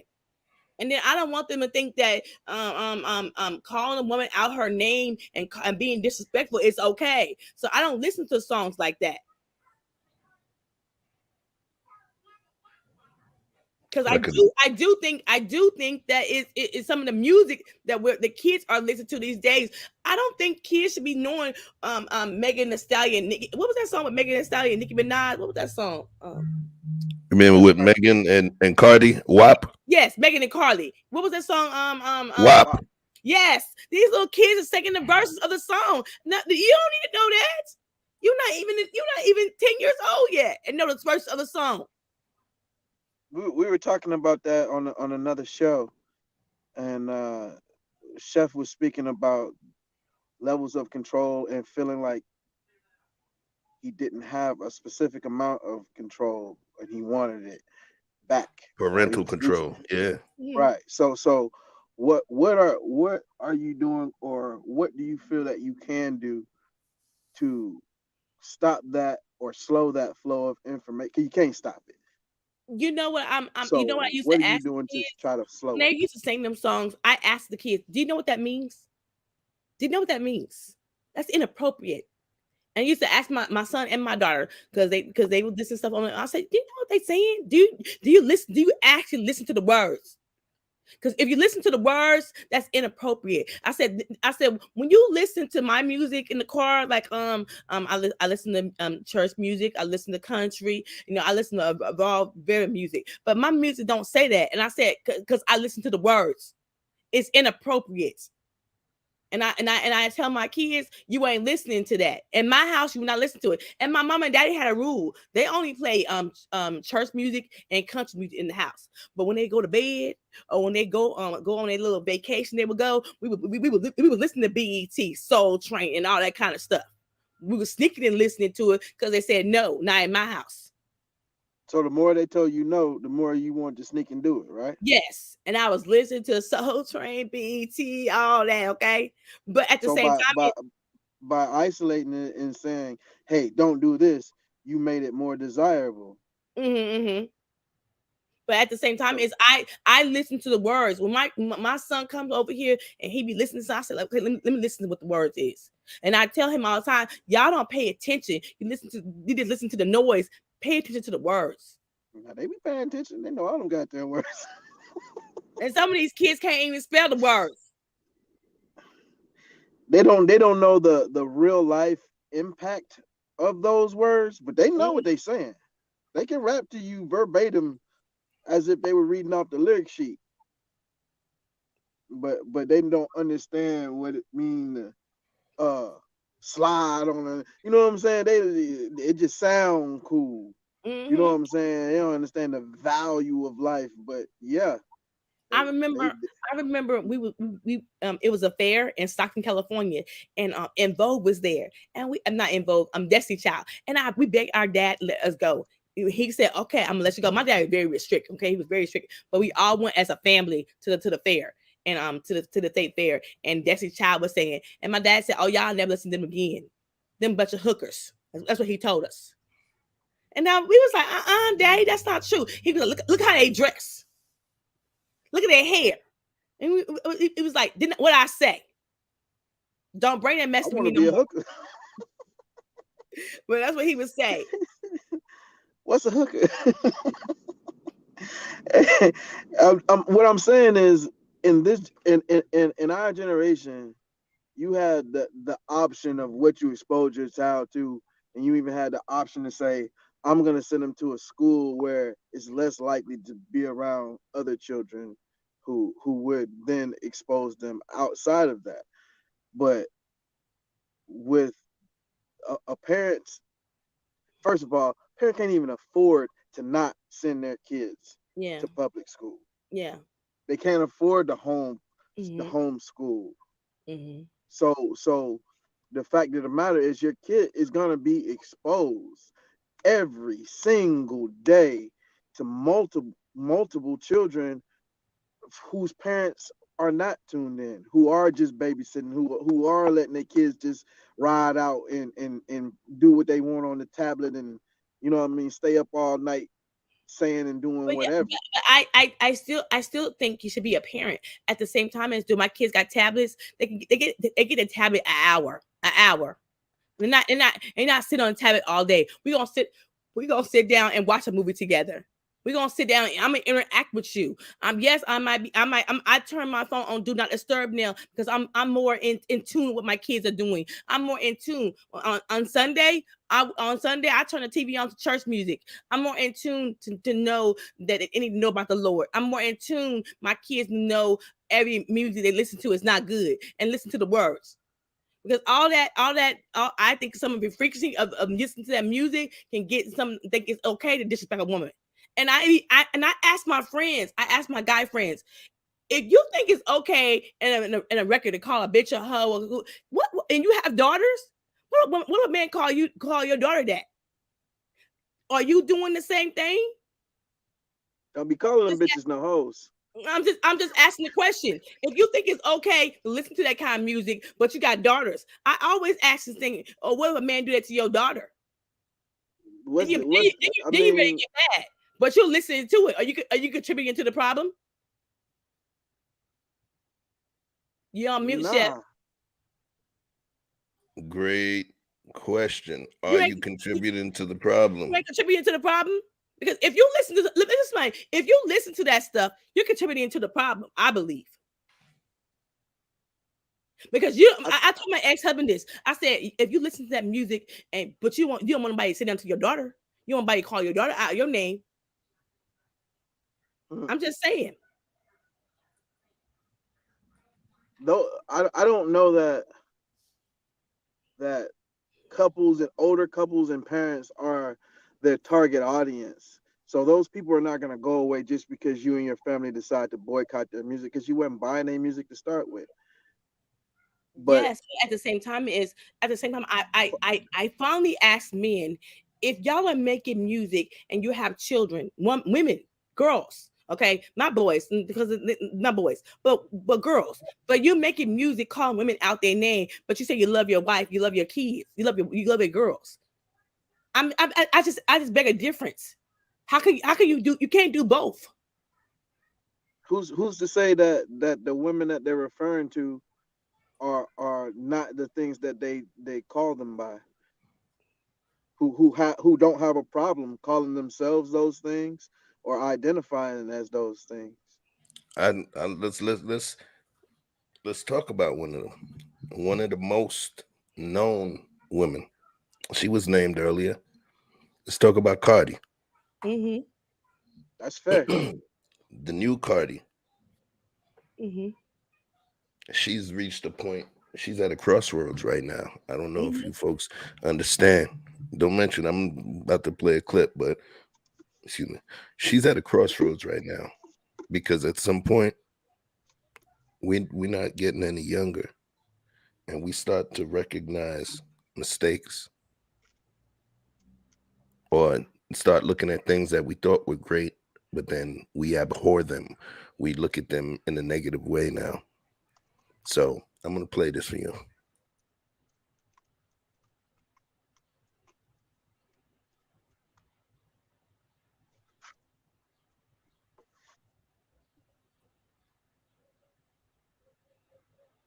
I don't want to be that girl anymore. I just want to be a mother. You know what I'm saying? I don't want to be that old Cardi anymore. I left that lifestyle a long time ago, bro. Hey, how y'all doing? What's going on? Let me tell you what's going on real quick, girl. She out here. She is rap music in her. Nasty. You know what's going on? Didn't want her to do this. didn't want to, kind of why I. Listen to this. It's kind of why I didn't want to do this song, Shake It, or like any drill songs, because it's like these songs are activating like these demons that you know what I'm saying? Like, I don't want to be that girl anymore. Like I just want to be a mother. You know what I'm saying? Like, I don't want to be that old Cardi anymore. I left that lifestyle a long time ago, bro. Like, I don't want to be that anymore. Like, and she's coming back. She's coming back, bro. Like, I feel like getting a cane. If you know about the canes, then you know. I don't want to be that anymore. I want to be a mother. This song is activating demons that I locked away a long time ago. And it's coming back again. And I don't want to be that. I want to be a good person. I don't want to. It's kind of why I didn't want to do this song. Wait. You said why now? Yeah, why now? I'll tell you. Okay, so watch this. Mm-hmm. So now I'm gonna push back just on the tone. Mm-hmm. One thing that I hate is when if somebody has not been doing something right, and then they do something right, or they haven't been saying the right thing, and then they say the right thing. Instead of us rejoicing that they're actually beginning to see the truth and come to grips with the truth or what is right, why people be like, oh, why now? Who gives a fuck why now? Is it, you get what I'm saying? I mean, we should be rejoicing. Oh, wait. That I'm giving my opinion. We should be rejoicing that the fact is that person is seeing a change, regardless of how the change took place. Some people's gonna be like, oh, because she got a daughter. So fucking what? God put the daughter in her hand. You get what I'm saying?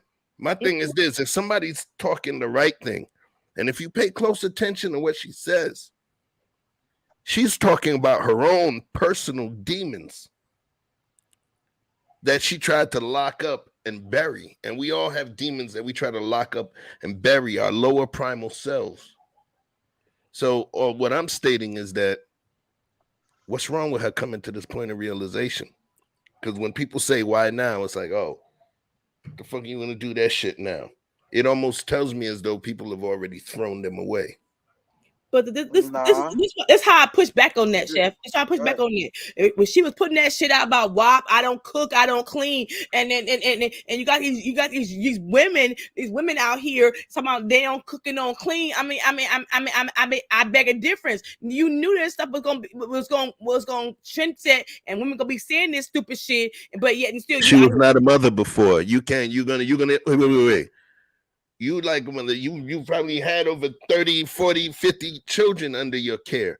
You care for your own kids plus other people's kids. This is her first child. Having a child move through your birth canal changes you forever. So what I'm stating is, did y'all already throw her away? Yes, she made WAP. Yes, she did the other shit. So the fact that she made that song when she came up a certain way, is she not allowed to feel like she wants to protect her kid and she doesn't want to create that music? Okay, but what about our kids? What about our kids? That's not what I'm saying, but she already did this shit. Wait. No.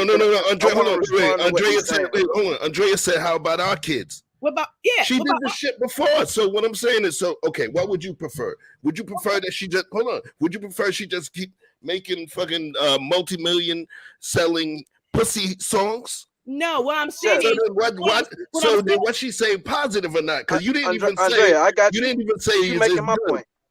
Okay. You didn't even say, oh, that's good. You was like, oh, why now? Who gives a fuck why now? Because I'm saying I started this conversation with my comment why now. So the only question would be why would I say that? Because when I say why now is because I like to know your motivation. Is it genuine? Are you just having another fleeting moment? Are you feeling guilty? What is your motivation? Is it a long-term change? Do you feel any remorse for the fucking poison that you fed everyone else's daughter before you had your own? So the whole idea is that when you fuck up in a major way and start to poison a whole generation of people's children, and you acknowledge that your music is activating demons in you, your children, and anyone else's, because you can't acknowledge it activating something in you that it ain't activating in the next motherfucker, then you have some repenting to do. When you come back to Jesus, you got to make some amends and admit where you was wrong and ask for forgiveness. You can't just walk back in the house with your dirty ass shoes, prodigal son. If you're gonna return, clean yourself up and make some amends, and then perhaps you can be considered for readmittance into the society or the greater society. But if you want to stand out there on the wing, you can't just flip around. You used to gang bang, and now you want to go straight. You can't just be like, well, I don't want to be like that. You I got a mixing son chronology, now. bro. I got a son now. So you mixing niggas had chronology, sons bro. before. But you mixing chronology. You know why you mixing chronology? Before the prodigal son returned home, he had his epiphany. He had his epiphany of going back to his father's house. Mm-hmm. He had the epiphany. That's the initial, that's the aha moment. That's the eureka moment. Ain't nobody said that she's out here trying to run for office. She's actually telling you, sharing her epiphany with you. So hold on, let me finish. The apology shit don't come till after. I got to realize that I need to give you an apology first. And that's where the rude awakening comes. If you listen to what she's saying and the way she's saying it, she's coming to grips, in my personal opinion, she's coming to grips with with what's been put out there. And she's speaking to the impact of it on herself, where that music, especially the Shake It drill shit, is bringing out some of her previous demons. She sounded scared as fuck. So she sounded scared as fuck. Yes, So I hear that. Before you return home, so Vic, you said that you got to make repentance. Before the repentance, you got to figure out that you need to make the repentance. But it starts with the idea. So do you think that she was being disingenuous? No, not at all. No, I don't think she's being disingenuous. But what I'm saying, I don't think she's being disingenuous. What I'm saying is, now all of a sudden she a damn mama now. Oh, it's about her baby, her kids. But what about our kids? What about sending the message to our children? So that's human nature. I don't give a fuck about shit until it happened to me. That's human nature. But you wouldn't give a fuck about it until you had kids. It's human nature. But at the end of the day, I'm a mother. I'm a mother to just not my own kids, to other mothers, and I'm worried about how affecting the other kids. And so what I'm saying is she now all of a sudden she a mama. She get an epiphany. You should have had that epiphany when she put that shit out. No, she can't think like a mama if she was not a mama. Wait. She can't. You remember, you take care of a whole bunch of kids, Andrea. So you judging her by you. That was not what she was about. That was not what she was about. She moved differently. You remember what she did for a living. You get what I'm saying?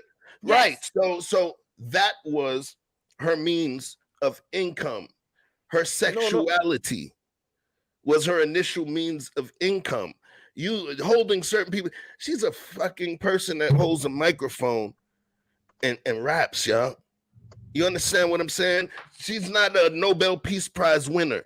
She's not a civil engineer. She doesn't write legislation that's going to move the community. That's not what she's there for. She's there for us to shake our ass, bounce our head, and have some good music to drink and dance to.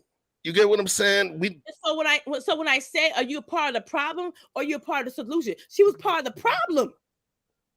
Yes. So when you get somebody who was part of the problem and they come out and tell you, I was part of the problem, and they start to articulate how they feel, when do you allow a certain amount of grace for them to say it was wrong? That's the biggest cheerleader you can have, because ain't nobody listening to you saying her shit was wrong. But her if she comes out and states that she doesn't feel it and that it's wrong. You get what I'm saying? Do you understand? Do you realize that song that can cost her money, her making that statement? Because it's actually having an impact. It can have a negative impact because that's almost anti-marketing that she was Chef, doing. you asked me a question. You said, do I feel like what she said was disingenuous? The answer to that is no. I think she had a true epiphany, rude awakening, or whatever, and those emotions that she's showing are genuine, and they appreciate it. I'm glad if nobody else gets it, she gets it for herself, and perhaps she will at least cease and desist from putting out more of the same. But and that's good in a vacuum. That's good for her. But if there ever is a desire to be accepted, respected, or given a sense of grace that you speak of, then that requires a greater level of, I don't want to use repentance in this case, but basically more like penance would be the like when you give yourself lashes and shit like that, whatever they call that in the Catholic religion. Yeah. You know what I'm saying? Purging, yeah. Flog your motherfucking self. Don't make me do it. Don't make me do it. You go as loud as you was saying how lame people was for judging you and blah blah. I want you to come out and say, you know what? I was lame as fuck and y'all was right. And I'm so sorry for what I contributed to already deteriorating community for my own personal selfish gain. Because if you try to tell me that because she lived this lifestyle or how she was brought up or whatever fuck that she didn't know that she was contributing, because trust me, somebody put her on game. Somebody turned her on to the club. Listen, all of them fucking songs that she was shaking her ass to. One thing you should never do. She's not the first woman ever to go out there and shake her ass and say some provocative shit. So she knows the impact. What's very dangerous. That path. What you're doing right now is dangerous, bro. What you're doing right now is dangerous, right? How so? Somebody as intellectually sound and high vibrational thinking as you, what's very dangerous is where somebody as intelligent as you and brilliant as you are, to assume somebody else retains the same amount of knowledge as you. Okay? Okay, I'm gonna say it again. I'm gonna say it regular. Somebody as fucking smart as you, it's not right for you to assume that somebody else holds the same amount of smarts as you and will process shit the way you process it. Hold on. This is Cardi B. Cardi B was known even before she blew up. Even before she blew up. They were like, yo, I can't believe that she's literally up there saying the shit that she says on YouTube. I can't believe it. Damn, she's honest to a fault. Damn. She's like, yeah, I know my teeth look funny. All of that crazy shit she was doing before her record took off. She's always been on that honest shit, admitting shit that people would not admit to. So what I'm stating is that I do believe that as she moves down this road, because if you look at this, I consider that a start of a movement with her. She'd have her epiphany. She sounds scared as fuck. What part? Let me land this plane. Let me land this plane. You gotta let me land the plane though. Let me land the plane. Okay. She's scared as fuck. And what I'm saying is dangerous is that for you to assume that her brain works the way yours works. Because guess what? You would never say none of the shit that she would say, even if you was doing the shit that she was doing as a woman, you would not say none of that shit. At this point, I believe all of that penance and repentance you're talking about, that's further down the road. Right now, she's at the point where it's like, yo, what the fuck am I doing? I'm feeling certain shit. She's talking about demons, how working on this project. So, and listening to it, it's turning something else on, and she's scared, and she's like, yo, I don't want to do this shit no more. This is a beginning step. Do you believe that she won't say something as she goes along? Y'all are wanting her to just go and just. No, that's not what I'm saying. No, what I'm saying is she was influencing. People was watching her on Instagram. She was influencing the women. And so what I'm saying to her is, now all of a sudden you got a daughter. You didn't think about that before you were saying that shit. You didn't think about that. Look, before I had kids, okay? Before I even had kids, I was mindful of what I did. I was mindful of what I come from the church. I was mindful, okay? So I was mindful of how I put shit out. I was mindful. Even on YouTube, I'm mindful of what I say. I'm mindful. I'm PC sometimes.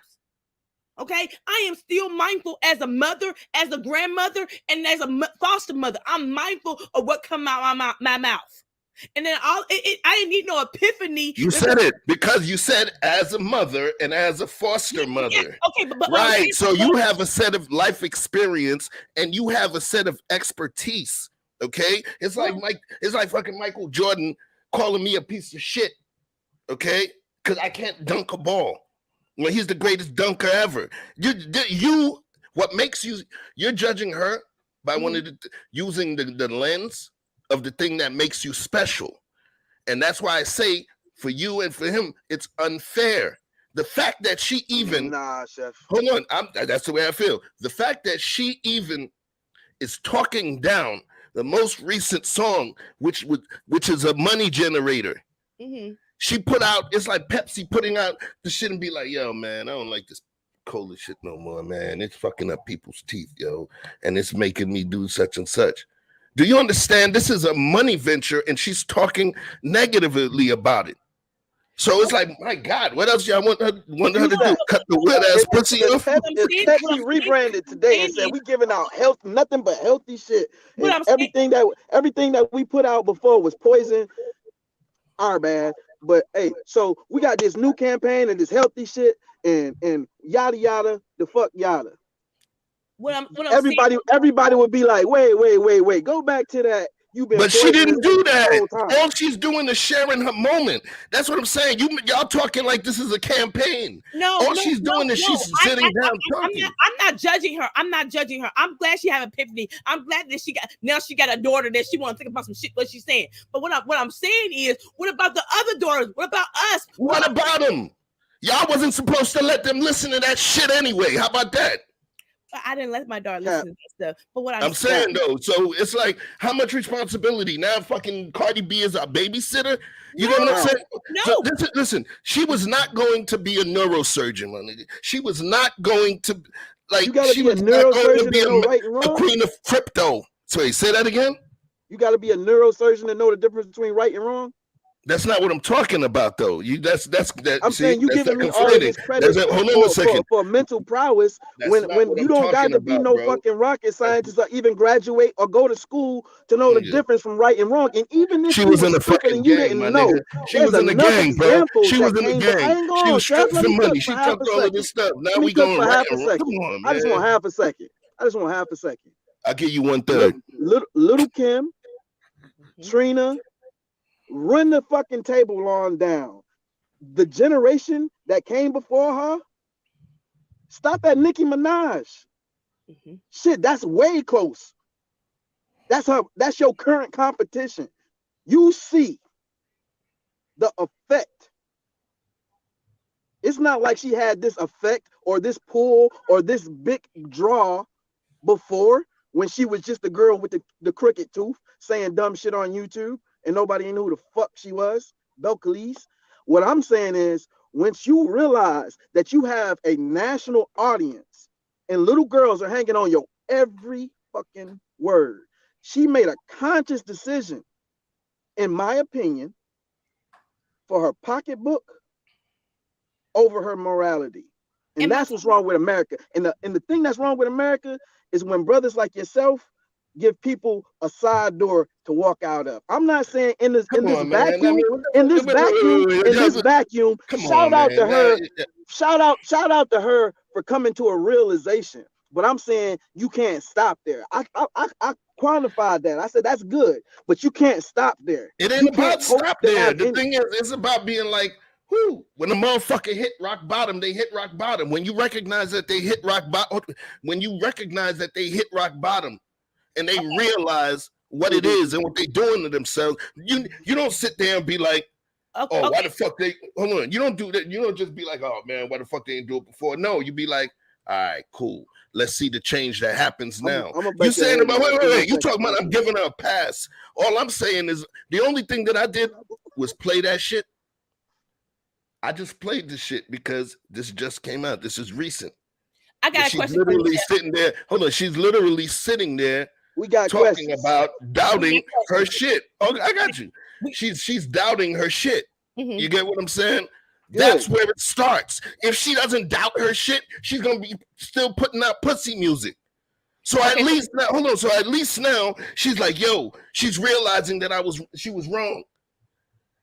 So okay, great. Nobody's giving her fucking awards. She's realizing she was wrong. That's how change starts. Y'all wanting her to go fucking purge herself and cut in front of y'all and say, oh, I shouldn't have done it. No. What I'm saying is she should elaborate a little more. She should elaborate and say she was fucking crying and scared. Come on, yo. No, this was not no big published interview. She was sitting there and she was having an emotional moment and crying in fear. So what I'm saying is you're saying, oh, she should have had a whole state. Yo, man, let me tell you something. This is one thing that I say, man. Mm-hmm. People, I believe, have a problem embracing or recognizing how change begins. When a motherfucker realizes the shit he been doing the last is wrong, motherfuckers want him to go and list everything out. No, he's coming to his point of realization. They didn't say, she didn't say, I want y'all to do this and yet. She's not even sharing that shit with nobody. She was having an emotional moment crying about something that she's coming to realization with. So when you say I'm letting somebody out the side door, that's bullshit because I'm not letting anybody off. The thing is, I'm sitting there like, yo, okay, a change is starting. I'm not celebrating shit.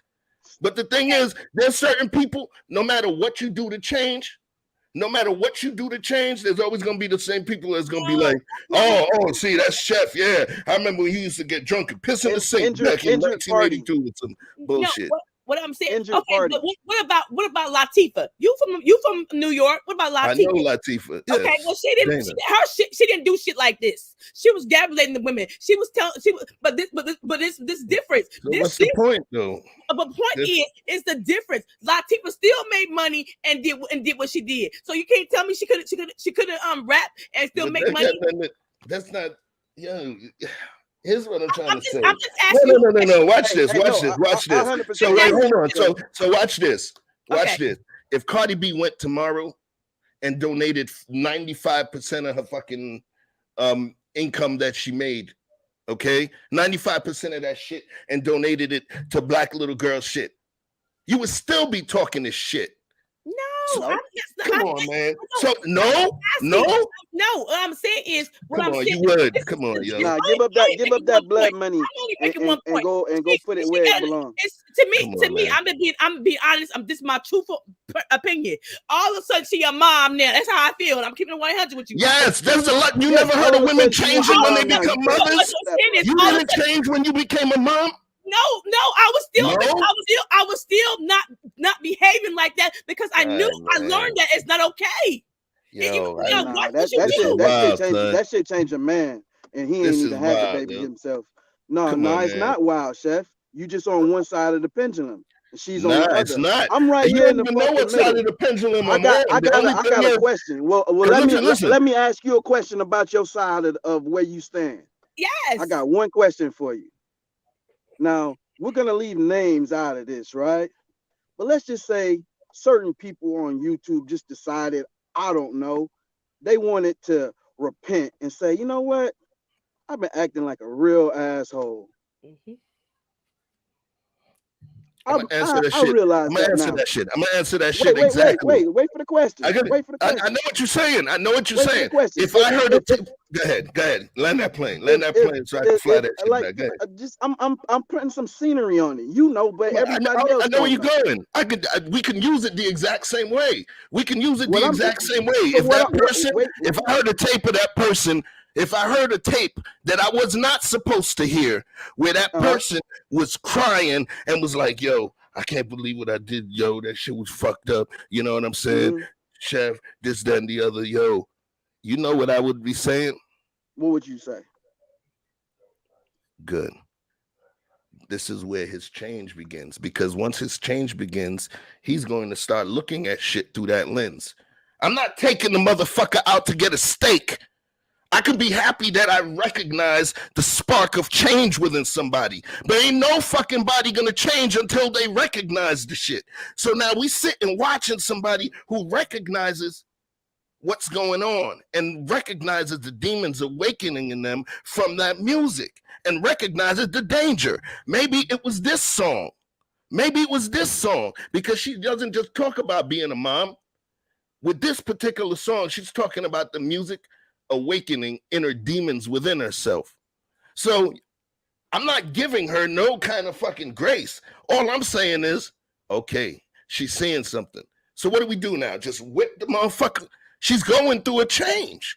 Okay. Oh, because she's a mother now? Yeah, so what? I'm going to change. But the question I asked is to give it again. Was she part of the problem? Yes, she was. And I'm saying is, you didn't think about all that. You had massive. When somebody is preaching that massive, she had everybody's control, and they was listening to her. So I'm saying you had a responsibility. If you got all these women out here saying, "I don't cook and I don't clean."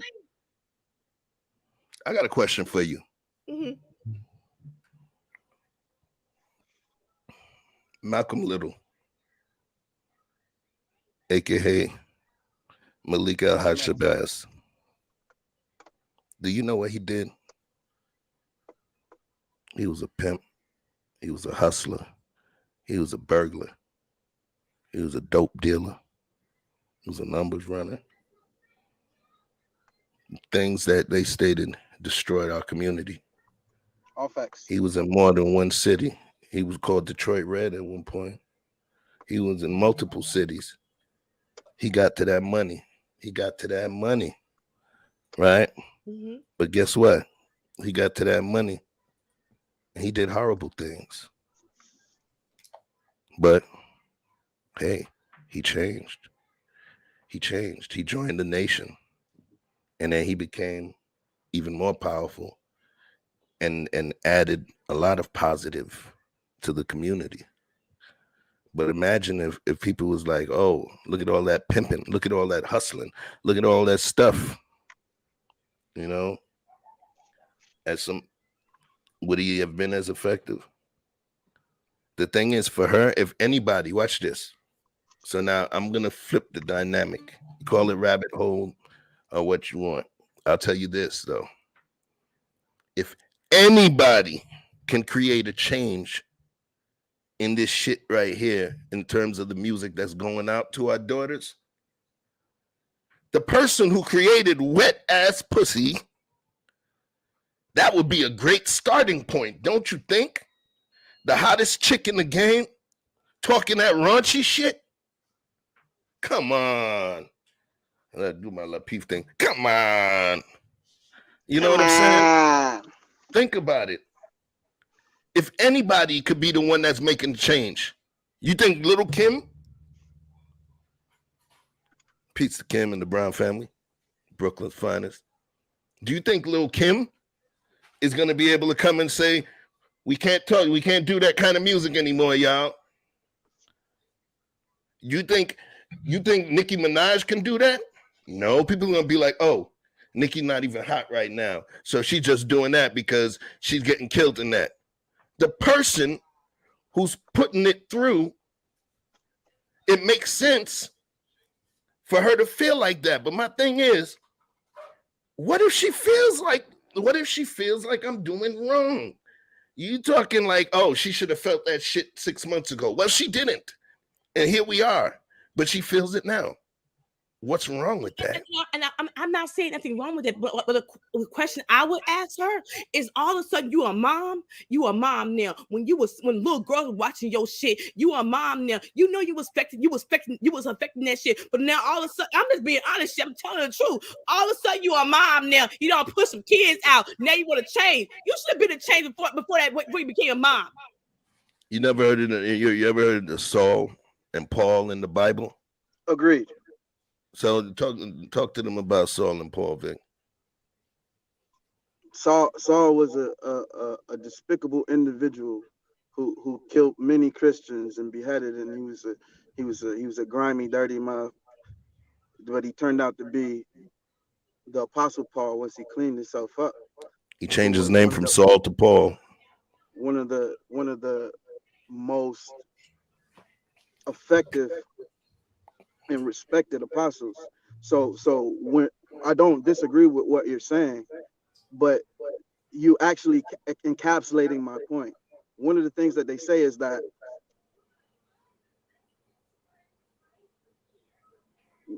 as hard as you win in the world, you got to go that hard, if not harder, for God.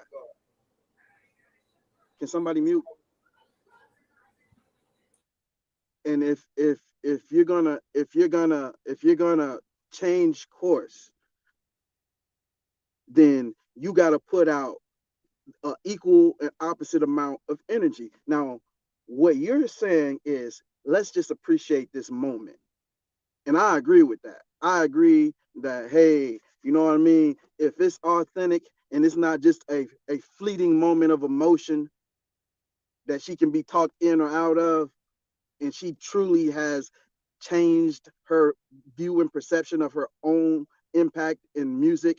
If it took a child to do it, or some tragic event, it wouldn't matter what it was that changed her course. More power to her.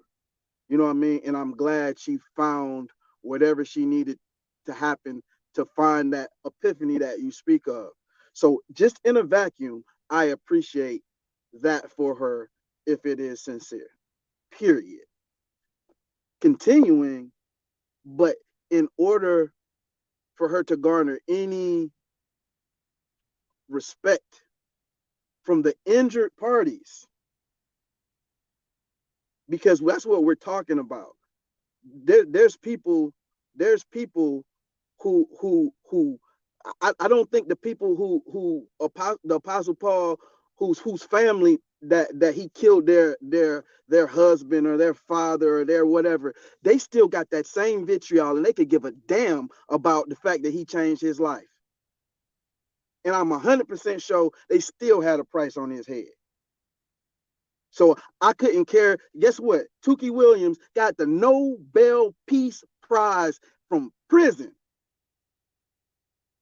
to try to undo what he felt he did.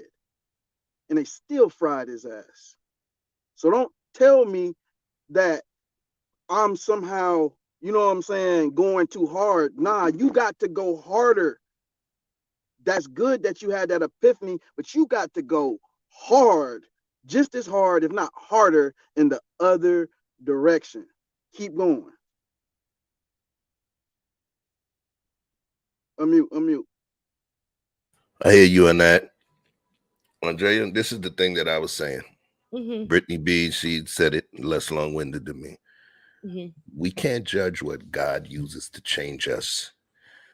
When something positive happens, something positive, even if you don't want to do it out loud, on the inside, you should rejoice a little, because that means you're closer to where you wanted to be than where you were before.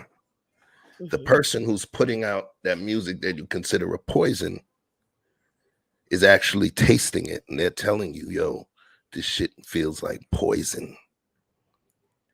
That's a start, which means that's the first start before for them to stop serving the poison up. So when you ask, oh, why now? Because you're a mother now?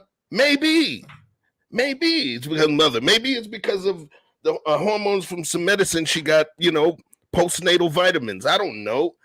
But the point is, there's a change, and no change would happen without that moment, without that epiphany, that idea, that eureka. I think I love you, Chef. Okay, so we're not arguing. We just got a little disagreement. Okay, but I think you're not understanding where I'm coming from. What I'm coming from is, look, when I was a child, I speak as a child. When I put away childish things when I got grown. Okay, and so what I'm saying is, before I became a mother, before I became a mother and took care of other people's kids, I didn't do some things that I knew was not okay, because why? I had other people looking at me. And what I'm saying is, when she's saying all that mess and preach, that's why I father a difference. I'm gonna push back, and I'm gonna push back on you. I father a difference in saying, when she was out there speaking that shit and saying that shit, she had little girls and women thinking it was okay. Now all of a sudden, I'm just being honest with you, all of a sudden she done put some kids out of her womb, and now all of a sudden she want to change. But what about other little girls? So then, then when did you want her to change? When the fuck is she supposed to change? You getting mad because she's changing? Like, no, I'm not mad. I'm not mad that she's changing. I'm happy that she's changing. But you ain't happy about shit. That's some bullshit. When she got the first letter from the first mother that begged her to stop. Thank you. What I'm saying is, did she sell her soul to the devil to get money? Because that's what I hear. I'm just being honest. Vic. I'm just asking the question. Damn, Vic. Yeah, man, you got opinions tonight. You put your dancing shoes in the trunk, motherfucker. Oh, you got opinions. Oh, you got opinions in that? All of the mother shows, you couldn't even give me a yes or a no. But now all of a sudden, because you sitting next to the trees, now you got opinion? You see that? You see what I did there? Country niggas in their bushes and trees. Right. Right. I don't think he thought he was gonna get pushed back with being Vic tonight. Listen.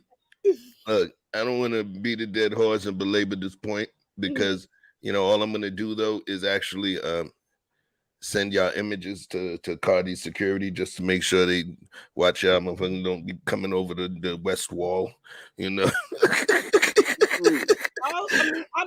I'm just saying it's a protocol. And yes, she grew up in the street, so I don't expect nothing from her if she grew up in the street. But you know what? At the same time, it's almost in a sense we're saying, as parents, I'm a parent now. I don't raise some kids, so I should have a right to say something now. I don't raise 2 kids with God willing, no criminal record, and my daughter about to have a baby. I'm gonna be a grandmama. But do I want my grandson listen to that shit? Hell no. And what I'm saying is, she had a responsibility, and I'm gonna say it again. Latifah, okay, didn't put that shit out, and she still made money. That shit was not out there. That kind of music did not exist back then. There was no sexy coochie rappers back then. I'm telling you, I was salt and pepper. No, they wasn't. Like, listen, bro. The middle. Now listen, bro. I know these people. Like me, special ed. I was on the road with these people. They was not sexual. Salt and pepper was not sexual. Real good? You see? Let me tell you something. How about pussy real good? That's the original term, right? Nigga, you know what I'm talking about. They wore sweatsuits. Now you conflating, man. Now you conflating, bro. Now you conflating, bro. There was no bitches talking lot, doing what Cardi and Megan and Nicki. Come on, man. Lil' Kim wasn't even. Come on, bro. There was no sexy female rapper shit. Who was it? You don't think Lil' Kim was raunchy and nasty? She was not out that time. You brought up Queen Latifah. Yes, you brought it right. You brought up 1989. There wasn't no other doing that shit in 1989. Watch this. In 1989, when Latifah came out, let's talk about sex. Listen. That's what I'm saying. This art form did not exist back then. So what we're doing is we're talking about the fucking NBA before the shot clock. You get what I'm saying? But anyway, right? Let's do this. Because this one right here, it's a whole nother show. And I think we have to make it to a whole nother show. Yes. Because we're going to debate the shit out of y'all. Yes. And I'm going to come with stats and facts too. Okay, we'll have ours too. It's on there. It's on and crack it. Hey, all right. I'm down. So we talked about bad kids and bad kids throughout this shit. Mm-hmm. You know what I'm saying? Before we end this, we gotta talk about the kids and how we want them to be. The kind of kids that we want to raise. Like the kid on the top. You moving too fast, bro. I feel like you're at a point where you're starting to feel like you need a girlfriend. Not saying any diss to Dream. Speed. You don't need a fucking girlfriend, bro. If this is what this is doing to you, real shit, you don't need a fucking relationship. You are fucking Speed. And I'm not trying to be on your dick or shit like, nigga, love yourself before you're able to love anybody else. And people might think you're going crazy because you're going from girl to girl to girl. And if on some real man-to-man shit, you don't need a girlfriend. You want one. Trying to take nothing from you. You may want a relationship. You may want somebody to love you. You may want this. You may want. But always remember, you don't need. Just to ride with you. That's the kind of son, kind of child I'd like to raise. Not just one that is not going to get themselves into trouble, but also that will be able to put something out into the community, that'll be able to put something out into the community and help cultivate it, some positive energy. What do you thought about that clip? Well, I thought he was saying the right thing. Love yourself, and Chef got me on fire now. I'm ready to argue with his ass. Okay. So you're on fire. You need to go to the clinic for that.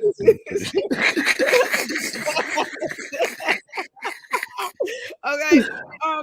You got me off my game. Okay, man. Carly B situation. Okay. But I think we should teach our kids to love ourselves, respect ourselves. Be mindful what comes out your mouth. Be mindful of how you talk to adults. Be mindful of what you show. You have other kids coming up behind you. My mom always said, my older brother and my older sister, y'all have to be mindful of what y'all do. Your little brother and your little sister are watching y'all.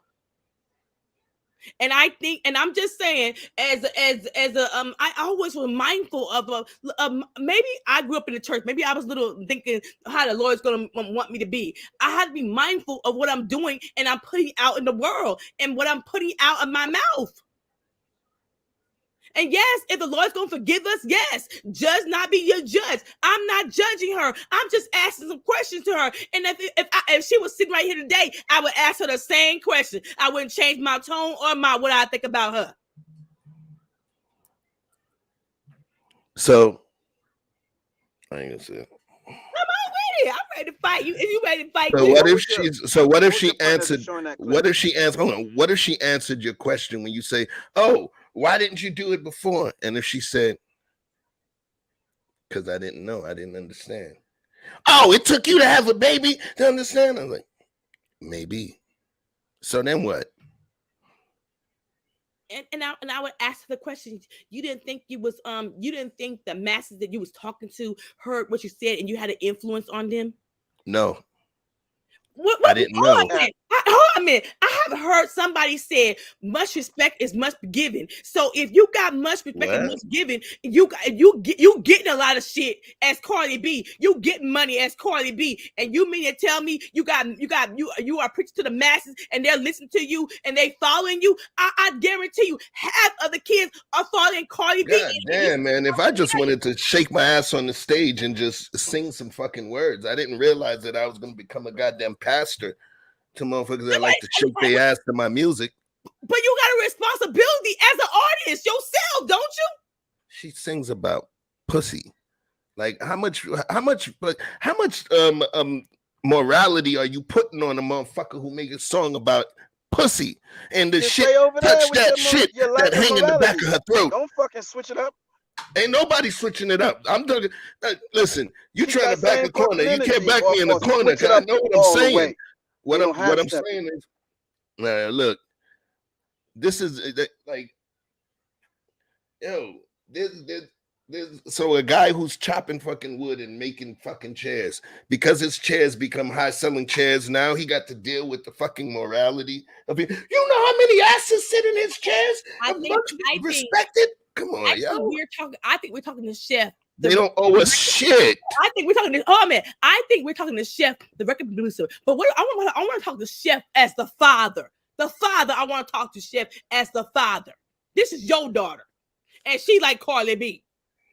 This is your daughter. Chef as the father. You tell me. I'm telling you, man. The crime was done already. So the motherfucker who's finally saying they're not going to do the crime no more, I'm going to sit and whip them, keep whipping them for the crime, or if I want them to not do it anymore. I'm not even saying give her anything. I'm not saying she's great. All I'm showing is a moment. Wait. Come on. He said he wasn't going to do it no more. You got to let me finish. I talked to her and she said she wasn't going to do it no more. I'm just saying. Listen, man, ain't nobody say that shit. All I said was the person having that moment. Y'all turning this whole shit into somebody that's saying that she's a star, yo. That ain't a good look for y'all, man. You know what I'm saying? Remember, I always win in the replay. You know what I mean? What we're saying is, I'm a parent. Okay, I'm this motherfucker good too. I'm speaking as a parent. I'm speaking as a parent, as a mother, as a black woman. I'm speaking to all of that. And damn it, I want you to hear me. I want to talk to you as a chef, the father, not the record producer. I'm talking to the record producer. I want to talk to Chef as the father. I am Chef the father. Of a girl. Yeah, you know what's funny? Yes. You know what's funny? Mm-hmm. If everybody moved with the mindset that you're moving with, no woman that did wrong before would ever be able to escape. Can I finish? Would never be able to escape their crime, because you may feel that they changed too late. They repented too late. Oh, why you didn't repent before this happened? Oh, it took this happen. Oh, it took you to go to church for you to change. Oh, it took you to get some new dick from a Muslim guy who now you going to the mosque for you to change. Oh, it took a baby to come out. Yes. So what? So what? So what? Change could come with a mighty wind, or it could come with a gentle whisper. Change is change. So nobody's saying this. I didn't even give her a round of applause. When I played it, it was just an interesting moment, because it's like, wow, she's coming to grips with the shit that was out there. She's coming to grips with some shit that she put out there. That's a start. Let's see where it goes. Nobody's vindicating anybody. And I'm not saying that's wrong. But what I am saying is, when you got that kind of power, don't you got a responsibility? I'm just asking some questions. Don't you got a responsibility? He's saying the milk already spilled, Andrea. Is you gonna forget a girl or not? I have already forgave her. I thank God that she might have an epiphany. Now she got a daughter, okay? But you know what? Before I had a daughter, I always thought about what I said that came out of my mouth. Oh, well, that was you. This is not her. You're judging them by you. You're judging her by you. Was you a fucking gang member? Did you strip on the pole? Did you drug niggas and steal their fucking money? No. You ever jack blood? No. So that's what I'm saying. That's what I'm saying. You came from something else. Hold on, Andrea. Okay. You came from something else. There's not a lot of women, even great women, that's going to be able to do what the fuck you did. Oprah couldn't have done at your age what you did before she got to the money. She couldn't have done what you did. You take care of your children, other people's children. You care for them well. All of that stuff. That's something that makes you special. That's why I use, and I even said with Vic, in terms of his high degree of thinking. And then I'm telling you, those are y'all gifts. Y'all have gifts. That's why all three of us is on this fucking screen. And you judging somebody just because she made money, you judging her based on your own knowledge. Hold on a second. You judging her based on your own knowledge and the kind of person that you are. But if you are special, that is not fair. That's not fair. There's a lot of women that don't think like you, Andrea. There's a lot of women that's like, shit, I barely want to take care of my own motherfucking kids.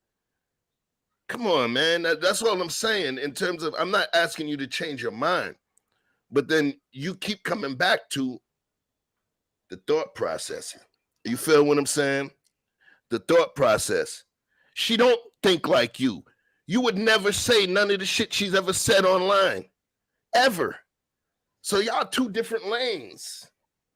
Y'all two, you vegan, she eat chitlins. Y'all two different lanes. Y'all don't order from the same menu. Y'all think differently. So you expecting her to think like you. She was on a pole as a teenager. She was in a gang, yo. So you want her to think like you? No, I don't want her to think about me. I don't want her to think about me. But the question that I beg, and I always say this to when I feel like even coming from the church, when a pastor got the masses preaching to the masses, he could change somebody. So when you have that kind of power, you have to realize that you got that kind of power with people. And I'm just saying is, when is it a responsibility as a person, as a human being, that you're gonna have to say, maybe this power, I need to do something better than what I'm doing. That's all I'm asking. And yes, I parents do as a responsibility, but when a parent ain't got responsibility and their daughters and their sons are listening to Cardi B and looking up at Cardi B, what the parent is supposed to do? Peace to my brother Gabrielle. That's all I'm saying. Gabrielle. Brittany said that's why it took for her to have a baby to be like, oh shit. So look. Stop relitigating the same point. Okay. Let's go from here. So what does she need to do from this point? If what she said, because that's why I was asking if there was more to that clip, as far as what else did she say after she had this trembling voice saying that I'm coming to a realization of what I've done, the effects it's had. Now what? Because we're talking about bad. You asking me? And the effects of music on these children. So whoever would like to respond, what should she do now? At this point, I don't give a fuck because she's not in my crib. And her shit don't come up in my crib. You get what I'm saying? So what she should do now, I don't care. You know what I'm saying? What she should do now is move in a way that her spirit feels right. And if she's making nigga, what the fuck? I don't give a fuck about Cardi B because she's you don't care, but you defending her with fervor, I'm brother. defending. You see, that's the key. Thank you. The show's over. You just broke it. You just proved it. You heard what you said? I'm defending her. So once you use the term of defense, that means you also bringing up prosecution. I'm not defending her. I told you, hold on a second. You talking like I brought this lady's clip up to show she's doing good and this, that, and the other. I just played it, right? Y'all is the one to take. If you saying I'm defending her, then what you're inferring is that y'all attacking her. But I'm not defending her. I'm just literally sitting down and I'm like, oh shit. She just came to her epiphany. Because we talking about kids and all of that. She came to an epiphany. But you use the term that I'm defending her. That means that there was an attack. I wasn't defending her. I was talking about why are we judging the change? If somebody, this is the craziest thing to me. If somebody is at the point where they're making a change, and then now we're going to sit there and talk about, oh, how did it come about? How did it this and that? Where did it come from? Who gives a fuck? You know what I'm saying? Jesus told the adulteress, go and sin no more. He did not question her nor interrogate her. He never spoke about the damage she caused. But if we don't talk about the damage that she caused, okay, so then what we're saying is, oh, now that she don't had an epiphany, she don't had an awakening, she's a mom now. We gonna go on with that, and we're gonna be good with that. But yes, and I know what the Bible says, but at the same time is you can't solve the problem if you don't know what the damage that you caused. You can't repent if you don't know what damage you caused. Nobody said anything that she's solving anything. She just literally is just crying about something that she's feeling now. So y'all talking like y'all talking. We chose to move y'all further talking. on into the Y'all point. talking as though y'all talking. Hold on a second. Y'all talking as though somebody's putting on a fucking parade for this person, man. And it's like y'all talking like somebody put a parade for this person, and this person is literally sitting there and then going through some emotional shit. Allow that moment to pass, because guess what? Guess what? If she's so fucking powerful as y'all say she is, then y'all should just fall the fuck back and allow her to change instead of keeping a reminder of the old self. If this is a chance for her to change, because guess what? She was more scary on the other shit, where that's pussies sell. So what, you want her to remember that? Y'all gonna be the motherfuckers that's gonna keep reminding the person of the criminal that they was? No, that's not what I'm saying. All it is she made a change. She didn't even make a change. She's going through an emotional shit, and you're like, oh, because you got a kid, so what? That's when a lot of people change. That's when men change, when they have kids. Men that was out in the streets, some of them change because they know there's something more important. But change is a gift from God. And in terms of the questions, that's questioning a blessing. If the person who is causing harm reaches a point where they recognize that they wish not to do it any longer, that's a blessing, and you questioning it because you want. Our God is a forgiving God. No? Yes, he is. Right. Yes. But the judgment seems very strong, especially for you gotta stop somebody with that that word has judgment. We're not judging her. We just asking. Hold on, Andrea. Let me address this point. Last time I checked, hang on, Andrea. Let me address this point with Chef, because I want to address the judgment. Yeah, we're not judging. When you're saying judgment is when they were saying they're going to stone the woman, and Jesus said, "He without sin throw the first stone." Judgment is the idea. Punishment is the stone's throw. To issue correction or punishment is true judgment. No one is issuing her any or has the authority to issue her. That's where the grace comes in. But when we're talking about calling out people who do fucked up things, that's also in there. And it says, cry aloud, spare not, and show my people their transgressions. You are commanded to call out your neighbor's bullshit. Judgment is an idea, bro. Judgment is an ability. But that's what I'm saying. It's judging, judgment, the ability to make considered decisions or come to sensible conclusions. So when you mentioned the stoning, the judgment was if the person is wrong or right. The stoning is the punishment. That's the sentence. It's different. So when you're saying it's about judgment, the ability to make considered decisions, come to sensible conclusions. Shout out to Webster's. That ain't the real definition. There's multiple. There's multiple, yeah. An opinion or conclusion. That's why I said the idea. That's another one. Opinion or conclusion. A decision of a court judge, right? Another one.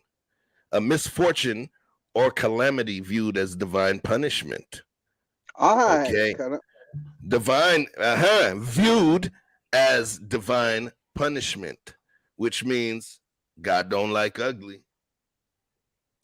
But I'm not judging her. I'm just asking her some questions. If I was in front of her, I'm glad that she's making a change. I'm glad that she had an epiphany. I'm glad all of that. But the question I'm gonna ask again. So you tell me you had power to speak to young women, young girls, and you couldn't, and you want me to as a woman, as a mother. What about all the other mothers who probably sent her letters and said, wait, what does she want from you? You say you want me as a mother to complete that sentence for me. You want me as a mother, and I'm just saying, you want me as a mother. Yes, now you are a mother. Wait, want me as a mother to do what? You saying you want me as to understand? Now you are a mother. You ready to change? No, that's what we saying again.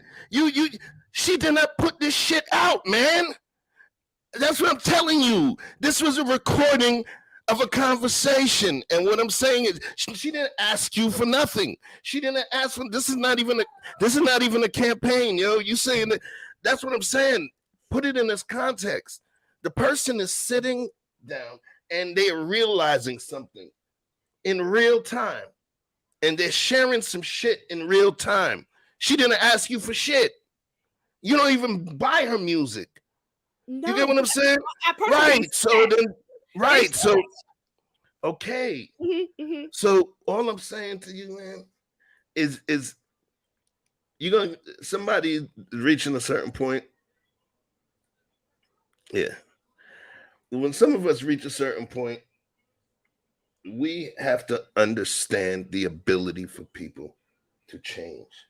And they don't change on your terms. It don't work like that. They don't change on your terms. But I can't make believe like people think the way I think. I'm weird. Me too. So no, you doing it. You doing it. You was wanting. Come on, man. Yo, you trolling me right now, yo. You trolling me right now, man. I didn't talk this shit. You trolling me right now, yo. Oh man. Cardi B gonna have to cut off one pinky toe, her left hand, about 12 albums with Kirk Franklin and shit. Give her with 99%. Send one of her kidneys. Everybody comes from all walks of life. I do not understand that. And don't get me wrong. Okay. I got good friends all my friends ain't just like Andrea. They're all different. And I love them for all being different. But what I'm asking, and I'm gonna say it again. I still think I'm talking to Chef, the record producer. I want to talk to Chef as the father. Okay. I am Chef the father, man. That's what I'm saying. You keep saying that you keep saying it like I'm not being a father. The person did what she did already. You crying over spilt milk. My job is not to sit here and beat somebody down because of some shit they did before. All I could do is pray that they got some guidance and they move forward and stop the old bullshit. And if I see the bullshit stop, or I see they're looking like they're ready to stop the bullshit, thank God, cool. It's not my job to sit there and be like, what about all the other bullshit you did? But I want my reparations. That's a lot of energy. That's a lot of energy, yo. I mean, I could give a fuck what they did before. At this point, if somebody's making a change, they're making a change. You understand what I'm saying? But true forgiveness, it doesn't come with a litany of steps and marching orders to appease you. Forgiveness has to be within you first. The forgiveness has to be within you, because guess what? If you don't truly forgive, here's what's going to happen. That person is not going to be able to get my forgiveness until they do this, that, and other. And a lot of times it ends up being a self-sabotaging lack of forgiveness. Why? Because psychologically, we make the thing that they did so freaking egregious that now, in order for them to earn our trust or to earn our forgiveness, they're going to have to go through a whole fucking emotional obstacle course that can't never happen, which means that we're putting them up to a test that we know they can't win.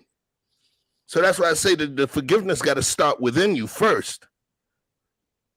Because really, we're talking about somebody that did whatever they did. How many years did it take for her to do whatever she did? She made money off some fucking songs. Okay? And you really, really, really judging her primarily by one song. One. Nah. One. No. Okay, watch this. Mm-hmm. Name one of her other songs. One. Not you, Vic. Come on, man. I don't listen to her stuff anyway. Okay. What are you talking about? I got kids. One song. But at the same time, if I listen to stuff, I wouldn't like the other stuff either. I just know that because I hear the kids singing that song, and I'm not judging her. I thank God that she has got an epiphany. I thank God that she got a baby now. Maybe now that she has a child, she's gonna be more responsible. I will put it that way. It don't take everybody being a mom to know what shit is wrong. Period. It don't take everybody, but it takes some people. It don't take everybody, but it takes some people. I love me some motherfucking cilantro on my Mexican food. To some people, cilantro tastes like soap. It's different flavors. It's different movements. Just like watches, you got different movements. People think, remember they say common sense ain't common? Mm-hmm. Yeah, common sense. You would have never joined a gang. You would have never got up on nobody's pole. You would have never done none of the foul shit that she came up doing. She was an inner city gang member that graduated to stripper. You understand? And you judging her based on that? No, come on, she was a part of her environment. I understand that. I understand that she's a part of her environment. I get that. I sympathize that. Totally. You ain't sympathizing shit. I do sympathize that. Now disingenuous. Why Andrea can't apologize, huh? Okay. I sympathize that. Okay. I'm God willing. I'm glad I came from a 2-parent home. I don't know where I would be if I didn't. So I appreciate my parents for that. But I do sympathize when people come to the inner city in a part of her environment. I understand that. And I some of my kids come part of their environment. I'm sympathetic to that. But I do ask, as my child who's raised up out the foster care system, I know you got a responsibility as a former foster child to do better. I'm just saying. Why is it? You know what I was thinking about? My mom and dad was hard on us. I swear that hardness have made me be the woman I am today. But why are we now today? We gotta be PC with some kids. We gotta be PC with some people. No, tell them some hard shit. That shit he was doing was wrong. Damn it. He says too soon. She ain't asked for no input. She just enjoying. It's not enjoying. She just not enjoying, but relishing in the moment of her realization of what is actually happening. And she's sharing the shit in real time. Too soon. It's like she's not even. No, it's too soon. Me and Vic asking questions from her. Is that what you're saying? Too soon? We should wait 6 months to ask some questions from her. I'm just asking some questions today, Chef. I ain't making you mad. What is she telling you? What is she telling you? I mean, yeah, listen. Yes. If somebody is coming and speaking up to what you perceive as a crime, and they really having that moment, that catharsis, that epiphany where they are wrong, that is how change happens. It don't just happen the way you want it to happen. It don't just happen to be in the fucking head of an ex-stripper gang member. Like, my nigga, like when I say it like this, there's billions of people on this planet. There's billions of them. And they don't think like you, me, or Vic. And they live a life where they live a life. And then she was able to use her talents to become a millionaire. Okay? And then all of a sudden now, because she's become a fucking millionaire, now you giving her this job, or you know what I mean, this job of being the moral queen. She sings about pussy. So maybe you should pick your kids' role models better then. Because the time you're talking about the harm. So did any of that harm come to your home? No. Why? Why? Because I had a force in my home. I was telling my kids. Okay. So then instead of you worrying about why she doesn't think like you, you should be wondering why the fuck those mothers and the other parents of the children that listen to that shit didn't think like you. Because guess what? It's their responsibility. Yes. We parents. Yes. We are the ones that control the fucking Billboard charts in the crib. We control what's played. We control what's viewed. We control if the kid knows who Johann Sebastian Bach, Ludwig Beethoven, or if they know Trick Daddy, T.I., 2 Chainz, or whoever. We control that shit. And you even said it. There's truth to that. Right. So at the end of the day, the majority of that vitriol, I believe, should be pointed at the parents who control the Billboard charts in their home, and not this ex-gang member stripper who used to drug niggas for money. I do believe it's the parents' fault. I do believe that, but at the same time is what I say is, I just think as an artist, it's still your responsibility too. To your fucking kids? No, to what you put out. To what you put out. To what you put out. Yeah, listen, you putting, that's what I'm saying. Responsible. Hey, look, man. Like I said, you controlling what comes into. This is be continued. This is be continued because I do think that gangster rap is contributing to some stuff going on. They had a responsibility.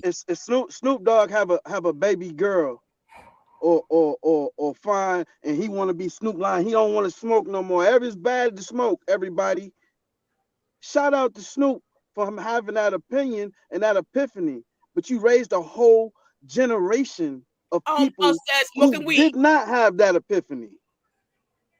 Yo, you know what's so crazy? And what I'm saying is that if it don't matter what you want, you can say, hey, I don't want nothing. But what I'm saying is that when the Reaper come to your door, you can beg for mercy, but that don't mean mercy coming. That's it. Man, it's just I didn't even think about mercy because I'm not her judge.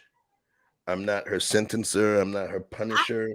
Hold on a minute. So when I say about mercy, it's not about mercy. Mercy is part of forgiveness. I'm not forgiving her because I'm not in judgment. I recognize that she did what she did based on who she was and what she came through. You know what I'm saying? I'm gonna get mad at the nigga who was smoking crack who took my wallet and I was around him. He was a crackhead, and then all of a sudden he get clean. He's like, yo, I can't smoke crack no more, man. I'm just ruining my life, yo. I got to do better. I'm gonna be a nigga. Oh, after you done stole the TV and then you did this to that motherfucker and you did, oh, what now? Why? Because you find you a girl? Oh, you going to church now? Oh, you going? No, I'd be like, good. You know what I'm saying? But I'm not giving her mercy because I'm in no position to grant her mercy because I'm in no position to grant her punishment or judgment. All I could say is, wow, she's really at a point where she's doubting what she's done, which is positive. That's the beginning of change, is the epiphany. That's all I was saying. I'm not defending her. I'm not judging her, none of that stuff. All I'm saying is, yo, okay, cool. This is not a campaign. So it's like, oh, well, I want to ask her such, and such. Allow her to fully encompass the moments that she's going through. Allow her to go through this wilderness that she's currently in. Allow her ass to hit the pavement. Allow her to have that movement. Allow her to have that moment. All I showed that was that, wow, there may be some change that's coming. That's all. It ain't about, oh, I want to ask her. I don't want to ask her shit. All I want, you know what I'm saying? Like, you know.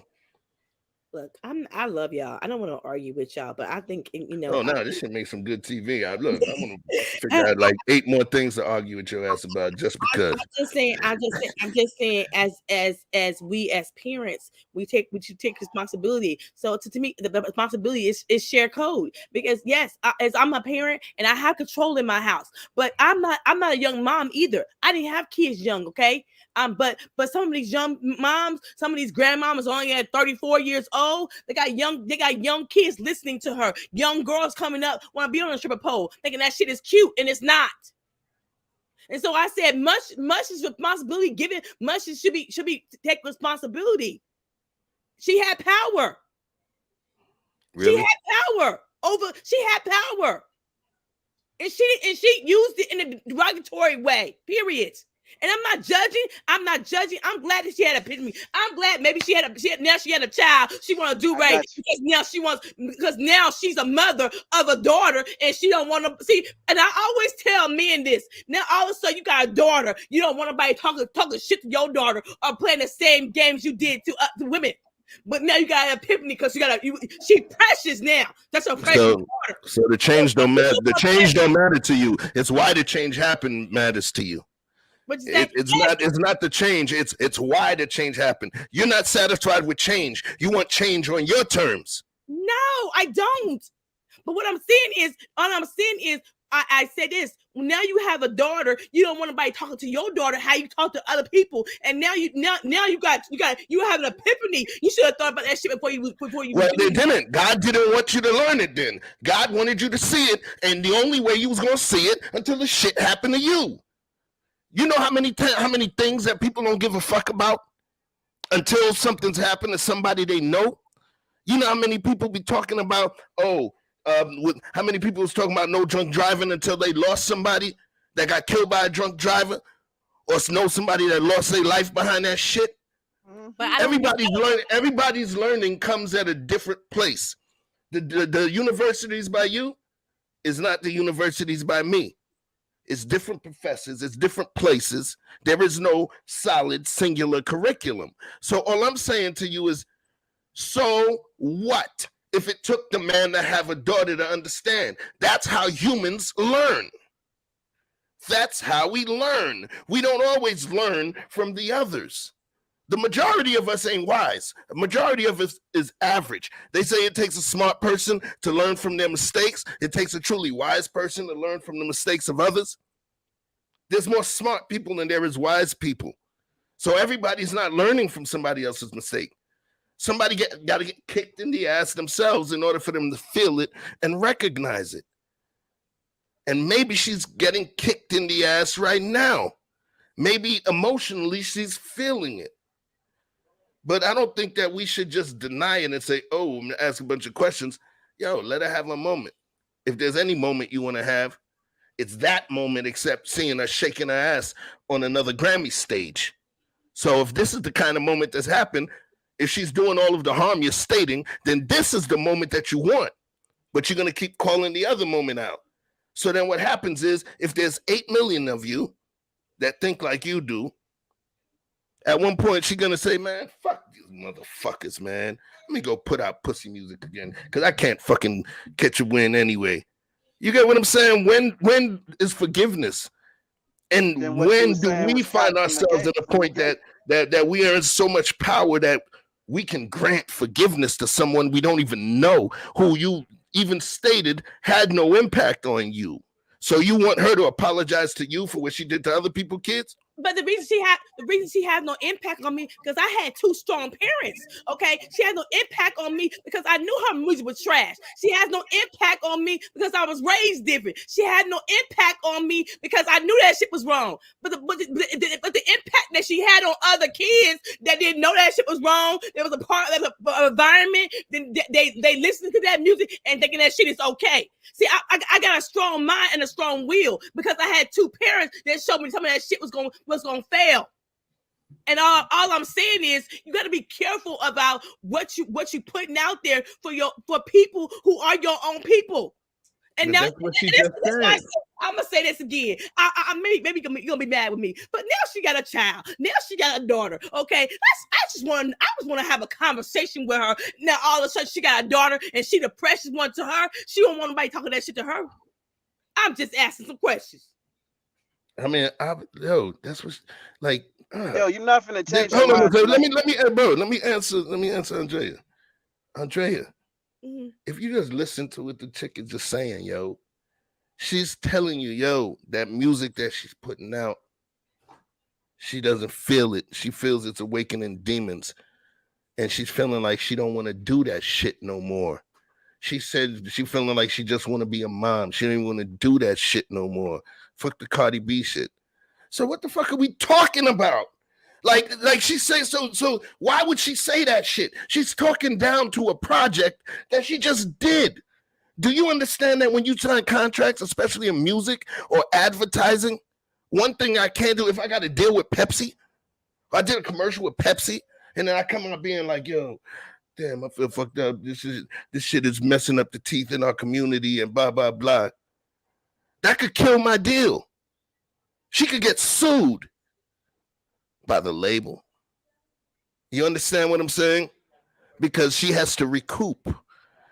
So what I'm stating to you is, I don't know if I have to play it again because you know what?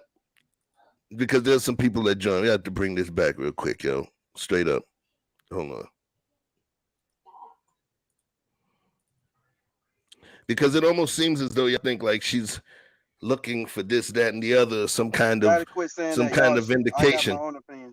Right? No. I'm stating that's how it's coming across to me. That's the way it's sounding to me. Well, I think now you may feel I'm wrong, but that's where it's coming across. I think the point. I think you're not listening to us. What we're saying is, don't get me wrong. I'm glad that she had an epiphany. I'm glad that let's pick my Andrea Lynch. I'm glad that she had an epiphany. I'm glad that she wants to change. I'm glad that she had a daughter, because maybe now she got a daughter, she might think about what coming out of her damn mouth now. Okay, maybe the daughter, the pushing somebody out your womb get you a piece to think about what you're saying to the other daughters out there. So I'm just saying sometimes as an adult, she an adult now. She ain't on the stripper pole. She ain't stripping no more. She ain't doing gang members. She living in the damn mansion now. She getting services and everything else. She living the good life. So what I'm saying is you have to think about what you're preaching to the masses. And because Andrea Lynch got a strong head and a strong mind, don't some of these kids don't. Pause.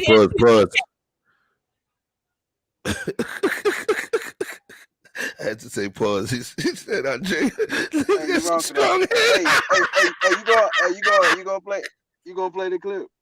Because I want to say what I say after you play it. All right, cool.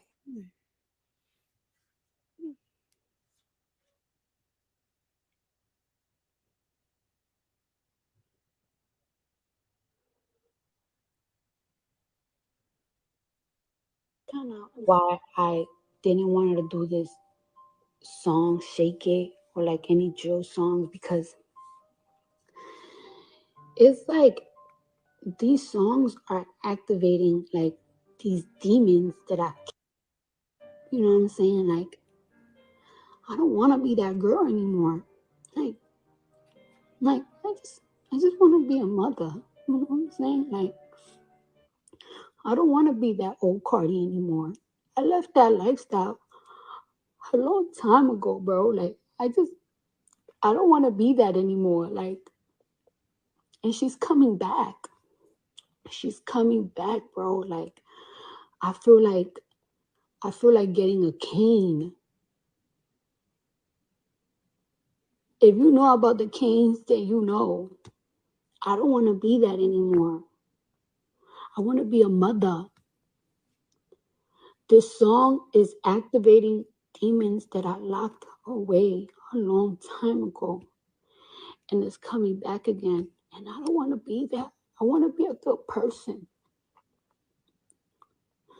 I don't want to.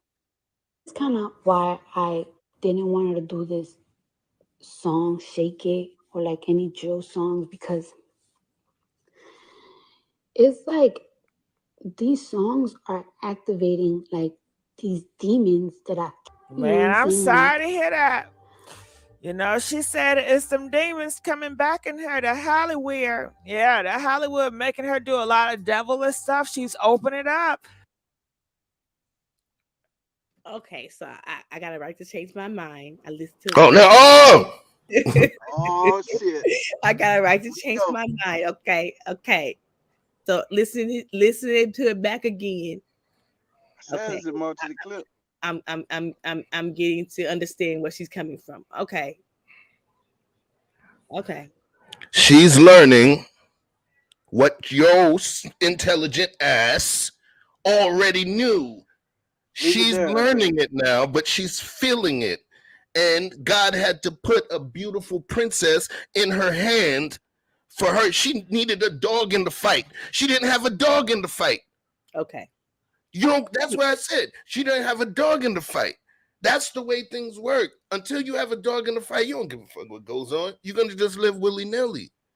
Until you cultivate your crops and your soil, or you have a harvest that you have to look to.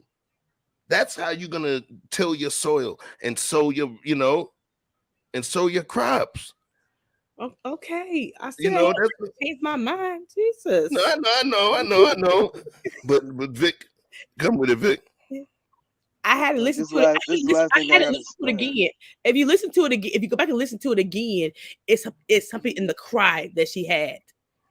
There was something in the cry that she had when I listened to it again, and she said that the demons, I left that girl alone. I left that girl a long time ago. I don't want to come back to it. So what she was saying, it seemed like to me, and I'm just listening to it again, it seemed like to me they want her to do it again. They want her to go back to that girl. They want her to make that money. And she's saying is, I'm a mom now. I'm a mom. That's important to me. Okay, I'm hearing her. Okay. Hey, Buckley's, when did you have your baby? When? Yeah. Me? You about 2 years. You about 2 years past due. Come on, Bus. Hey, listen. Shout out to Miss Brittany. Shout out to Brittany B. What it do? Girl? What's going on? Look, I'm gonna end with this, and I'll let y'all had a conversation because I'm over it yesterday. Yeah. Look, there's 2 quotables, right? These 2 quotes. Let me get this off, right? A wise man once said, "Hold on, be sorry, be careful." Your eyes supposed to be more than just hazel. They're supposed to do some damn work. Now, there was another wise person who had a quote, right? He said, "Hey, you should apologize." Oh man, they don't want my apology. Do it anyway. Miss Vera, I just want to say I'm sorry for shooting off your pinky toe. Will you carry your sorry ass back on in there around with the rest of them? Love that little old boy. And the reason I highlight that is because just because you apologize don't mean your apology or whatever epiphany will be well received, at least publicly. But the effort is acknowledged. The reasoning and the self-reflection is admirable. That at any point you gave at least half of a fuck to at least think about what you're doing. But an ounce of precaution is worth a pound of cure. And she got a big ass mess, a big ass set of spilt milk to clean up. And don't nobody really want to hear that shit until she clean it up. So shout out to her for moving through the process. That's it. Wow. Yeah, I'm gonna let Brittany cook for a second. I gotta move something around. I'm gonna cam off for a second. What up, Brittany? Hey guys, I'm at work. Can you hear me? Hey. Okay. I just wanted to come on because I didn't hear her say, I didn't hear the original video. So I really actually was just listening in and I was just listening to y'all go back and forth. But then when you played it again, because I'm with you, Chef, she didn't apologize for anything. But when I heard that video, that was like a cry. That was like, I think your name is Andrea. Yeah. I came in when you were saying it because I was really coming in on you, but it looked like that when you heard it again.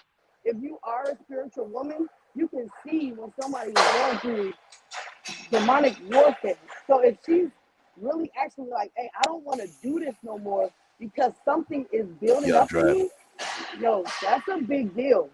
Like that's I think this is way deeper. But of course, she's in the entertainment world, so we're gonna look at it as entertainment. But to me, I don't know. I don't know, man. I think if somebody is not wanting to do something and it build up in them, or it's causing them to revert back to some type of demonic feeling that they was feeling before when they was actually doing wrong, hey, we gotta listen to that. Now, I'm kind of with Vic too. I mean, she didn't ask for nothing. This is a video, I guess. It wasn't something that she put out. Am I correct, or is that what it is? Yeah. She didn't put that was not something she put out. That was not a public statement. Yeah. Okay, so that's even more a reason why it's just, man, like it's almost like you talking in your journal and somebody just recorded you and you really like battling in your head, like, I don't want to do this no more. This shit is crazy. I'm a mom now. And Andrea, I heard you kept saying, like, oh, you want to change because you're a mom now? Yes, that's a soul she got to look out for now. Like, why can't we look at this as a bigger picture? Yes, she's a mother. Maybe this is what she needed. Maybe God put that child in her life so she can stop influencing all these other souls. So sometimes we just got to look at stuff on a bigger picture. Now, yes, I'm with Vic. Hey, you can't just stop one day and think everybody's just gonna be cool with it. But at least for us who know, that's our responsibility to back her up. Because obviously I feel like it's just something deeper than that. So that's just my opinion on it. I don't think I don't like how it sounds like we were so hard on somebody that's actually realizing, like, man, I gotta stop doing this. Because me, I'll be 100. I used to drink and drive all the time. Didn't give a fuck about nothing. My granddad told me to stop. Everybody told me to stop. It wasn't until I damn near probably lost everything, but I still didn't stop. It wasn't until I realized, dang, I can't be no mother and I be driving and the police pull me over and then they take my kids. Are you crazy? And I don't even have kids. So maybe it was just a thought process. It wasn't a epiphany. But does that change the fact that my ills are gone for life? No. That's just something I got to deal with, but at least the change is there. And now I'm a little bit different when it comes from like being behind the wheel. So, you know, it's the L I have to take, like what Vic is saying. I might have to take the L from the people who might want my booty shaking music. Hey, I can't do that no more. So, I don't know, go listen to somebody else. I won't make that much money. So what? You know what I'm saying? And just think, that change might trickle down in her household. Ain't her husband a rapper too? So now he might not make some of that messed up ass music. So maybe this is the change that we need for the music industry. And like Chef said, she's the hottest in the game right now. This probably needed to come from her. So y'all gotta recognize when the Lord is working. But that's all I wanted to say. I'm gonna go on mute because it is loud. Hey. And hey, Red Lipstick Vibes. Hey, Doc. You know, I'm about to fuss at Andrew. Come on, girl. You got 400 comments in the chat. I was like, I'm going to spank her. Where's my belt? Mr. Talilo. I'm coming, Elizabeth. But you know, see, you have Brittany was all in my what I was going to say, so she said everything. I'm not going to repeat it, but we have to be careful for especially those who say that we are in the church or came from the church or we're spiritual, whatever religion you are. When you hear, you have to be in tune in your spirit to understand what she's really saying. She's going through a battle and you can hear it. You can feel it. And you can even see it in some of the actions that she's doing recently. Mm-hmm. So you have to be mindful of that. Because when I heard it the first time, I realized what was going on. And just like what Brittany said, sometimes it takes a child to come into your life to realize, you know, maybe I need to change. Mm-hmm. And just like Brittany said, you know, she has another soul. She has two souls that she has to look out for now. She has a daughter and a son. And that changes people, men and women. Vic. I would say to you, Vic, we are not the ones to determine what her repentance or how her repentance is. That comes from God on whomever she believes. So we can say she needs to do this and that and that and that, but that may not be what God tells her to do. And you may not be satisfied with it, but who cares what you say? It's between her and God right now. And the fact that Andrew, you kept going back to, you know, the songs that she did in the past, she should make a change. This is just like Chef said, she's in the beginning stages. You have to come to yourself, realize, acknowledge, and take accountability. And then move on from there. She's at the beginning stages. Y'all ready for her to jump on in and do reparations, Vic? She's not there yet. I mean, she's not there yet. She's at the I understand. I realize I'm doing something wrong. I'm battling this thing in my soul, in my spirit. I can feel the demons coming out of the songs that I'm making now. She's having a spiritual awakening, guys. Give her some time. I think that has very little to do with her daughter. This is just my opinion. This ain't based. This ain't cap. Nigga. You got 2 caps on. Piece of Anton. Are you doing that Anton bullshit? That's why you had the 2 caps. Hey, I'm just saying. I think it has very little to do with her daughter. Not to say it doesn't have nothing to do with her daughter, but I don't think that's her primary reason. Her daughter is not a fucking newborn. Most of this music that she put out has been put out since her daughter's been very much so alive. So what I'm saying is that I think that she is under a degree of pressure to continue in a very specific direction, and she can't necessarily just outright say what that is. And what she's feeling is the inability to change, because powers that be may be making it hard for her to go in a different direction, because that shit is bad for business and bad for the money. And I think that's what that is. That sounds like fear. That didn't sound like some epiphany. You know what? You know, I'm feeling different. No, and I I'm a new disagree with you woman. on that. That shit was fear. No, I'm gonna disagree with you a little bit on that, because she has said that before. This is not the first time she said that about changing her life because of her daughter. Okay, but this was while she was pregnant with the son. So this wasn't the first time she has said that. But in this, I think everybody's focused on. She said, "I just want to be." You missing the other parts of what she's trying to say to y'all. Well, I heard what she said. I listened to it again. Okay, so I'm gonna reserve to change my mind. But when I heard what Vic said, could he be right? Could he be right in sense of saying is powers to be saying, look, that's how we making our money. You owe us money. You don't sign this contract. Yeah, I agree with that part, but I was just rebutting the fact that he's saying it's just because of the daughter, but she has said that multiple times about making a change because of her children. This wasn't the first time. Can I say something real quick? And I'll go back on mute because, like I said, I know it's loud, y'all. The only thing that bothers me about this video, and let's just pretend like it was secret. I guess nobody's supposed to hear that. Hey, Brittany, yes? Can you change from whatever kind of cup you're using to a solo? Solo cups, they got best resonance. I'm on my phone. What you talking about? You trying to be funny? Yeah. Yes. Okay. Dang, man. Hey, you ain't gonna mess up this point. I cannot. The thing that scares me or bothers me most is that she said the songs is bringing out stuff in me. Yes. That's the only thing. I'm not fucking with.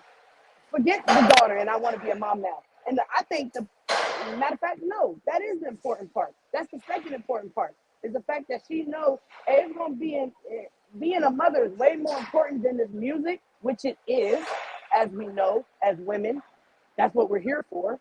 But for me, the thing is, these songs is bringing out demons in me. That's a big deal for somebody to say that. And then these what is those things called? What's those things called? Conspiracies about music, about Hollywood, about all that. To me, that is scary. So if she can recognize, like, hey, I don't want to do this no more because it's bringing something out of me, that's a big deal. I just want to say that. That to me is the most important part is bringing something out of me. That's crazy. Yeah, that was a deep statement that she made. Yeah, I agree with that, Britt. Who was she talking to? Where did this recording come from? Yeah, that's a good one. Yeah, that's a good question. I mean, I hear what she's saying, and I'm not trying to just. Oh, hold on 1 second. Brittany's joining us from work. She's working the line right now, y'all. Yeah, so. My bad. Yeah, I'm a modern woman. Go ahead.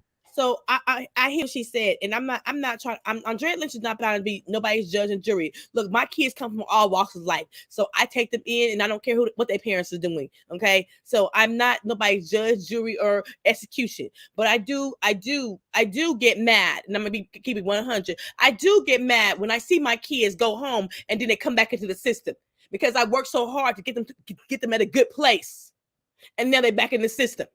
So I'm just saying is I feel like I put all that energy, the love and the care, and to make sure they go home whole, and then they go back into the system. It makes me damn mad. So what I'm saying is I hope and I pray that she realize what power that she have and do better. No judgment, just thinking. That's it. Let me drop one gem in there, and this was just okay because now you said something about the father chef and then the producer chef, right? So Yes. let's talk producer chef right now. Mm-hmm. You put a lot of power in her hands talking about all the money she's making and how powerful she was in terms of moving messages, right? Do you know the name of one of Prince's albums, what he considered music artists that were signed to major labels? Slaves. Yes, he And did. he even had a project called Slave, right? Yeah, on this cheek. So, Slave.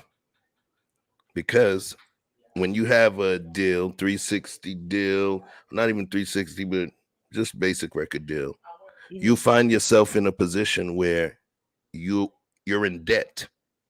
You're immediately in debt because the money they give you is not just giving you money. That money is a recording budget. So if they give you a $5 million deal and you're up and coming rapper, $5 million deal, and the deal is for 3 albums with an optional, where you re-up with an optional, so say 4 albums. What happens is each of those albums, what's going to happen is that money that they gave you the deal for, that's the money that's going to go. That's the money that's going to work your album. You get what I'm saying? That's the money that's going to work your album. After that, what's going to happen? It's going to pay the producers. It's going to go to the hotel. It's going to go and do all of the stuff that it needs to do to pay for your project. Music videos, all of this stuff. And in the end, guess what? You don't lose. You don't keep your masters. Yes. You don't keep your masters, okay? So at the end of the day, it's slavery. And you have to make money to recoup. You're going to have to recoup. All right. So you're always owing them money. Hold on 1 second. Yeah. So you always finding yourself in a position where you're owing money. All right. Right. So it's almost slavery, and they own your masters.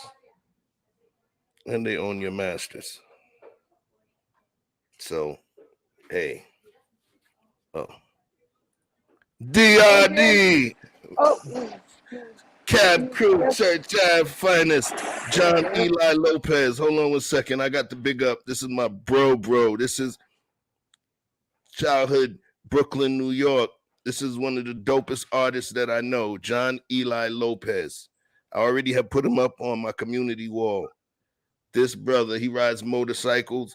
He can sit down and in minutes, literally, do a whole portrait of a family he never seen before that just sat at a table. He does digital art. He does literally drawing art. This is my friend, and he's wicked. John Eli Lopez, please. He's also going to hit 1,000 soon. You know, he's doing this for the passion. A lot of this stuff doesn't have views. Go take a look at his stuff. Real talk. Please do. All right. I had to get off of this heavy conversation for a second, as we got somebody else I got to talk about here real quick. My guy needs watches. This brother can tell you everything about a Tudor, everything about a Rolex. He is that guy. All right. Check his page out. Great setup. He makes you interested in watches. he has a passion for this thing. You know what I mean? So, you know, look, let me do this for you. You know, I got a stunt for the guy. There we go. Citizen Navajo. The rose gold one is over there. Needs watching, stunting a little bit. With peace and love. You're always welcome to the spot. Yeah. All right. Sorry, y'all. You know. Yeah, man. But check out Johnny Lai Lopez and Needs Watches. Both of those brothers, their stuff is legendary. You seen it here first. Y'all got the exclusive. Okay. So, back to this thing here. If I want to make an overarching point, the initial point was, wow, look at this, because we were talking about badass kids and parenting. It was like, look at this. Because she is one of the people that some parents feel that the allure of what she does is on point. That some people feel the allure is so pervasive that it spreads quickly because it comes with some good rap skill, some good rhyming skill, a hot body, some good production, and some money behind it. And it looks great. It looks awesome. And it's pervasive. But that's what it's supposed to do. That's what it's supposed to do. But the thing is, we as parents have to remain vigilant and understand that we don't always have as much control. You can watch Disney now, and there's a lot of different things. There's a lot of rainbow commercials now, you know. When my daughter was 4 years old, you know, there was a kid that was, you know, and she said, "Hey, Daddy." I said, "What?" She said, "That's a girl boy. That's a girl boy." You know? And I was like, "A girl boy?" She's like, "Yeah, you know, a boy and a girl." I said, "Why?" She's like, "Because he had the fingernails, Daddy, and the long hair and the wig." And I was like, and then looked at Disney and she was like, "Look, see, this girl boy right there." And then I started recognizing the commercials and the stuff that's inundating our children. I have to be extremely careful how I speak to it. So I always state that I'm speaking to it from the stance of a humble parent that's seeing so much change take place that I wish to have a higher degree of understanding, you know. But there's so many things around us, and if there's so many things around us, then we have to be stronger. Watch this. I can only shame the devil. I can't blame the devil, because that's what the fuck he's supposed to do. You feel what I'm saying?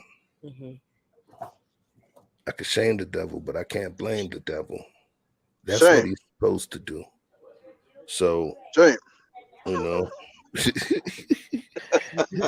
the Jada Pinkett one. Shame. Hey, shout out to all my Game of Thrones fans out there. Right. Okay. Well, you know, so I don't want to put it all on her. She's a heavily flawed individual, as we all are. We are all flawed. We all have our own ministry and our own sinistry, our own level of sinner, which means that we all got some kind of bullshit with us. You know, I don't mean dishonesty, but you know, bullshit. We got hang-ups. We have weird idiosyncrasies. But that makes us different. That makes us different. That makes us push back. That makes us think, push back and think. And I'm not saying that Andrea Lynch is perfect, because I made plenty of mistakes.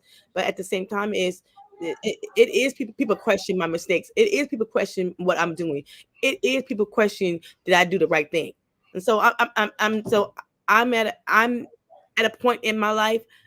I question everything I do now, but I'm at a point too is I can question like some of the mistakes that I made, and so I'm not nobody's judge, jury, or execution, and I'm not judging her.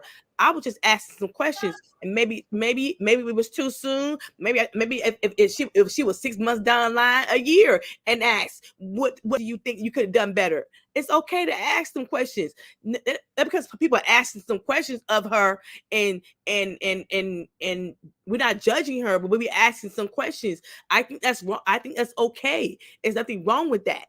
And I'm not. And maybe you feel like I came off a little look hypocritical or a little harsh. But I do question, as you know, when people when life changed and kids come in the and that's our seed. But I ask the question again, is when other people are kids that you listen, that people listen to your shit, but now you a mom, now you want to change some shit. I'm glad that she had epiphany, but I still beg the question is, now that she a mom, do you want your kids to listen to what you listen to? I got a question. I got an answer to that. Because if you asked her, well, why didn't you do this before? I was like, well, y'all niggas is paying me. Everybody, like, let's never ever forget, there's still mamas out here who think Cardi B is cool. Who let their daughters shake to Cardi B. So, I mean, I don't want to sit here and act like I'm defending her, but I know it's still some messed up people. So we're the good ones that's saying, well, why didn't you do that a long time ago? But we also not realizing maturity comes in different stages. So she probably wasn't mature enough. Sorry, y'all. Just like Chef said, that was her lifestyle. So in her environment, doing what she was doing wasn't wrong to her. If I'm a stripper, ain't nothing you can tell me about stripping if everybody around me is a stripper. There's nothing wrong with it. I don't see nothing wrong. Do you see something wrong? When people selling drugs, they hang around drug dealers. They're not around people that keep them accountable. So it was that light that came out of her that made her think differently and be like, dang, maybe I don't want my daughter to look. I don't want my daughter to listen to me. And just think, I don't want my daughter to listen to me. That's a crazy thing to realize. So I think it was even bigger for her to even be like, I'm a mom now. I think the demons part is what really made me say. I don't really think it was her being a mom. I mean, her daughter wanting to listen to her music or anything like that. I really think it's whatever stronghold or whatever demonic thing she felt she was feeling. I think that's what brought on this conversation. So we're pulling stuff out of it, but I think if we just kept it straight to the video, whatever that music was doing to her and whatever it was making her feel the way she was feeling, that's what brought about that conversation. So we're putting the fact that she's a mom now, even though she said, I have a daughter, like she just said, I just want to be a mom. She just used that as a thing to be like, I don't want to do none of this shit. I just want to be a mom. That's it. I don't want this no more. That's what I heard. That's what I heard. That's what I heard. So that's just me. Okay. I hear. Yeah. Are you okay, Lipstick Vibes? Are you okay with Andrea? Because you a little mad with me. You can't even see him face. Baby, I was like, ooh, child, wait till I'm gonna get him. Them DMs gonna be burning tonight, okay?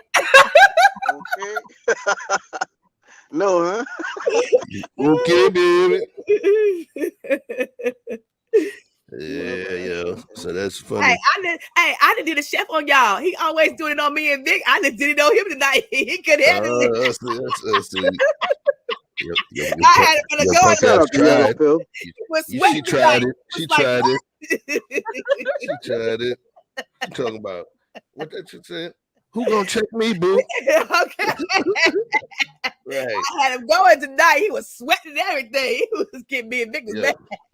I think Yella came back in here with that shit. The fact that Cardi could drug and rob men and not be canceled still blows me. Look. Baby, that's a whole other conversation. I just got it, yo. This nigga's still on that. It's continue. The pettiest nigga in the world. Okay. It's big continue. Well, yo. So listen. Mm-hmm. We've been in pocket for a minute here, yes. You know. And one of the things that we was talking about was badass kids. Yes. You know, badass kids. I'll say this. You know, all I could do is this: know that I could move through life and raise my kids in a way where they won't always have to feel a duty to me, because I want to pave the way where I buy them their time back and all of that good stuff. But I want them to be able to appreciate it without feeling like they owe me, you know. And if they have that level of understanding, I think that the understanding they have moving through the world, which is going to be their bigger community, I believe that they're going to be better people in the world. Understanding and appreciation and all those things play a part. And let me just show you what I'm talking about. Come on. Wait a minute, you going to take me to the mailbox, ain't you? Yeah, I know, because trying to go get it. Yeah, come on, keep walking, Dad. Come on, you gotta walk. Where we going? Yo, where I'm going now? Then I'm walking. This shit was dope. That's your truck, boy? That's yours. Uh-uh. Yeah. Uh-uh. Yeah. No! Yeah. Uh-uh. Yeah. This my truck!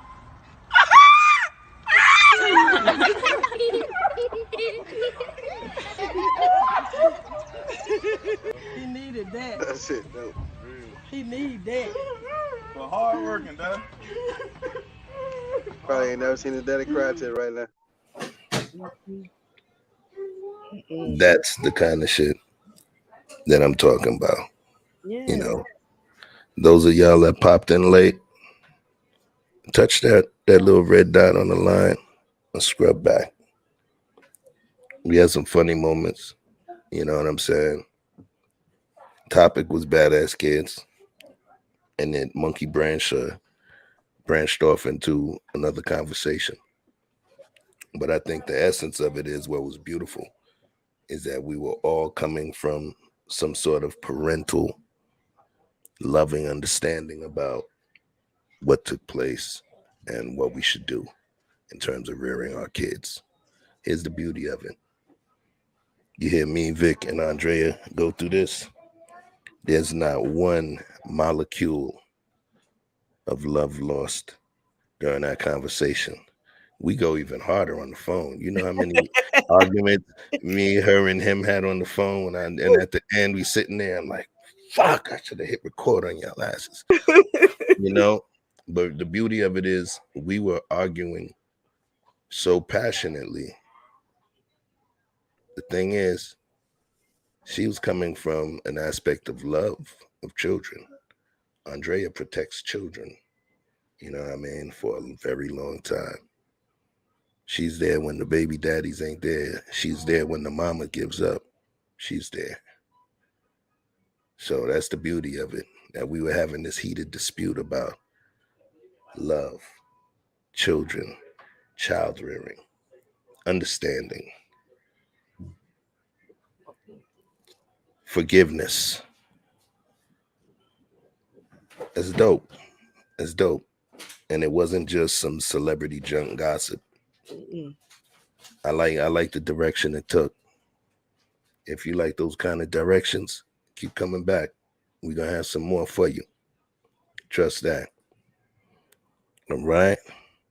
Well, ain't nobody ever seen Chef tap dancing to the night. Okay, he was Gregory Hines. Oh. He was tap dancing. First of all, our niggery Hines. So look, let me tell you something. You lucky my shades ain't on this table over here. I always win in the replay. All right, but don't worry, I'm gonna clip it. CC, Chris Casimir, yeah, man, almost 3 hours and 40 minutes. Yes, Libya. This was a dope little setup tonight. I want to thank each and every one of you for coming out. So let me allow these wonderful ladies. Ladies. Brittany B, our gun range princess. They asking if you've been working in the gun range. Let them know who you are. Please let them know who you are and what makes you a unique soul in this universe. Can I go last so I can walk out the door so you guys can hear me? Sure. My shift's over. So I'll go last. Oh, snap. Do that Fred Flintstone. All right. TY, talk to him. What you what we doing? We doing last remarks. No, you're supposed to sing a song. I think she's still mad with Michelle. No, I'm not mad. No. This was good though. I enjoyed it. This was good. This was good. Good hot to beat. I was sitting there and I was getting so good. Like I was about to like dye my hair because I got gray hair, y'all. So anyway,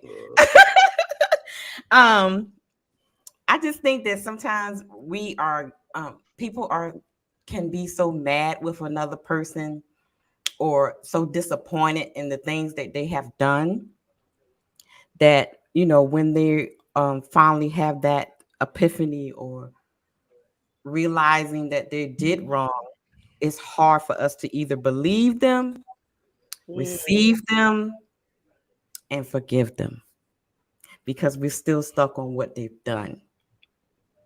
So, that's what I kept hearing from you and Vic. So I just think sometimes we just need to sit back, watch and pray. Sure. That's all you can do. Sit back, watch and pray. Sure. And and whatever she's dealing with, I pray that she is, she comes out of it, and be free from it. But who are we to judge? And who are we to say that what she needs to do to make it up for the things she's done? That's between her and God. Okay, now I'm going to dye my hair now. All right. She on that Beijing, y'all. Yes. Let that gray come through, guys. It just hey. Yo, Vic. Oh, no. So we're gonna go. Brittany, you left the building yet? No. But can y'all hear me? Yeah, I can hear you. Yeah, I'm about to walk through the truck. Just get the Dixie Mobile next time. Stop it. It ain't nothing. This ain't nothing but union life y'all hear in the background. See? But thank you for having me, Chef. Let me up on your platform. You're always welcome here. Allowing me to speak. I came up for the smoke. I ain't gonna lie. I was not feeling Andrea, but that's what the message is. I can't let you can't hold people. And then even when you was like, you know what, I understand. That's the whole conversation. For somebody to have the awakening or whatever you guys call it, I just think life gives you lessons. And so maybe she's at a point where she's sitting back and feel like, I don't want to do this no more. And that could go with anything, drugs, sex, thank you, anything. So, my bad. Somebody was opening the door for me. So, I don't know. I really it bothered me the second time. Well, when I finally heard it, and I heard her talking, and just think, she wasn't in front of no camera, so this wasn't a show. This was really just her probably, I don't know. Let's just pretend that somebody was sneak recording. This was a cry out, like to whoever she was speaking to, and really just being like, I don't want to do this no more. But on a bigger note, when I heard Andrea speak, I think we got to realize how much power we have over our own children. And it felt like you were giving too much power to Cardi B in this industry. But I know now, if you're a protector of kids, then it's a certain projection that you can see in something like Cardi B or a person like Cardi B who has influence to make change in areas that you may not or other people may not. And you're like, dang, why don't you just use that power for the good? And that's what I got. Now I can understand where your passion came from, but the way your passion was coming out was in condemnation. It was in condemning her. Be like, well, why you wasn't doing that before? It's a form of projection. So I think a lot of times in our community, we project onto other people what we want them to do. And Cardi B is just who she is. Like Chef said, she just was a stripper that started getting paid for being ratchet and then got a voice in the society that we live in, which I don't even know how that happened, but that's how it happened. And so now she just is a big ass influence. But just think, there's only one way she could have got that powerful or that big. I ain't gonna say powerful, There's only one way she could have got that big. It's the society allowed her to. So we have to stop looking at other people as influences and start looking at ourselves and what we can do to for our neighbor, and not the fact that she has so much power. No, we have power, because I'm the biggest role model in my house when I have children. Me and the father. That's the first people you look up to. So if I don't even listen to Cardi B, that means y'all not. You can't do nothing you don't know nothing I don't teach you, to be honest with you. You know what I'm saying? That's why we have to try to get 2-parent households. Women try to stay home, take care of their kids, because I don't want Cardi B to sneak into my household. And even if she did, mama's enough influence on my children so you can see Cardi B is bad, mommy is good. So in that instance, you have a comparison. But the problem is, in some of these households, there's no comparison. So you look at Cardi B, you turn around, mommy shaking her ass too. So, must not be too bad. So that's all I'm going to say. Hell of a mic drop. My bad. Nah, you good. You good. And you know what? I apologize. I know this was last words, but that's the stuff I wanted to say inside. But I know it was loud, so I didn't want to mess up y'all's show. But that's some of the stuff that I was, thinking. But again, Chef, thank you so much. And I'm thinking about starting some stuff. Who's that? Andrea? Thank you for coming. Andrea, sorry. And give me your comment. I mean, I was just giving Chef some pushback. He always do it to me and Vic, but I just turn the tables on him tonight and see how he reacts. Oh, so you didn't believe none of the stuff you were saying? Hey, we gotta keep you interesting for the show. Oh man, look at me now. My blood pressure all high for no reason. See, that's why I don't like you two. She lying, yo. That's some bullshit. You had me all burnt up for nothing. Take the elevator. Don't jump out the window. Right. Nah, hey, if y'all want to go subscribe to my channel, Chef, if that's okay, Come on now, of course. I don't know what I'm gonna do with it, but I'm just not getting off of work. I'm gonna be up for the next 5 hours, so who knows what the Lord puts on my heart. So I'll subscribe to your channel. I bet you won't. Right. I bet you won't. I'll see you later. Red lipstick vibes. I'm gonna have to come over there too and disturb your panel too. Gail, do you have Brittany B's info? Brittany B. Y'all got Gail too over here? Jeez, man, Gail. Hey, we out here, okay? Gail allows us to be. Hold on, where Gail at? Hey, tell Gail, hey, I'm getting on Gail pay rent here. I gotta rent everywhere I go. Look, Gail is on the lease. Okay. I'm gonna have to get in Gail inbox. Make sure you subscribe to my channel too, Brittany. It's all hot air and hot Cali, okay? She had 2 pages. Mm-hmm. You know what, Chef? I had a good time with you tonight. I just want to see you tap dance like Gregory Hines. You always do it to me and Vic. We thought we was turning tables on you. But look, it ain't just for the show. I still have my personal opinion, okay? Hey. Look at that. She hitting you with the over the shoulder shot. Oh yeah, that's this plant life. We in the parking lot doing it big. All right. So, Andrea, you done? Yeah. So please come and subscribe to my channel. It's Hot and Cali and it's all hot air. And I love you guys. I still have, that was my personal opinion, but I so like seeing Chef tap dance like Gregory Hines tonight. We had him going. Me and Vic had him going tonight. He was getting sweat hot. He was getting mad with us. Chef was sweating, rubbing his hands and everything. He was getting mad. I felt good turning the tables on him. I was mad. I was like, I'm getting a headache. I was Andrea. I was getting mad too. I was so disregard my comments because I was like, what the hell? Why are you getting on her like that? You don't understand change. But you know what? Chef always doing it to me and Vic. He always doing it to us. Okay, we had to give him tonight. Since you doing it to me now, you wrap it up, B. Wrap the live stream up, B. Yeah. Okay, Vic, I hear you. Okay, Vic, I hear you. I'm done. Oh, 3 more clips. Nah, go ahead, Vic. All right, look, I'm gonna leave it like this. Be quiet.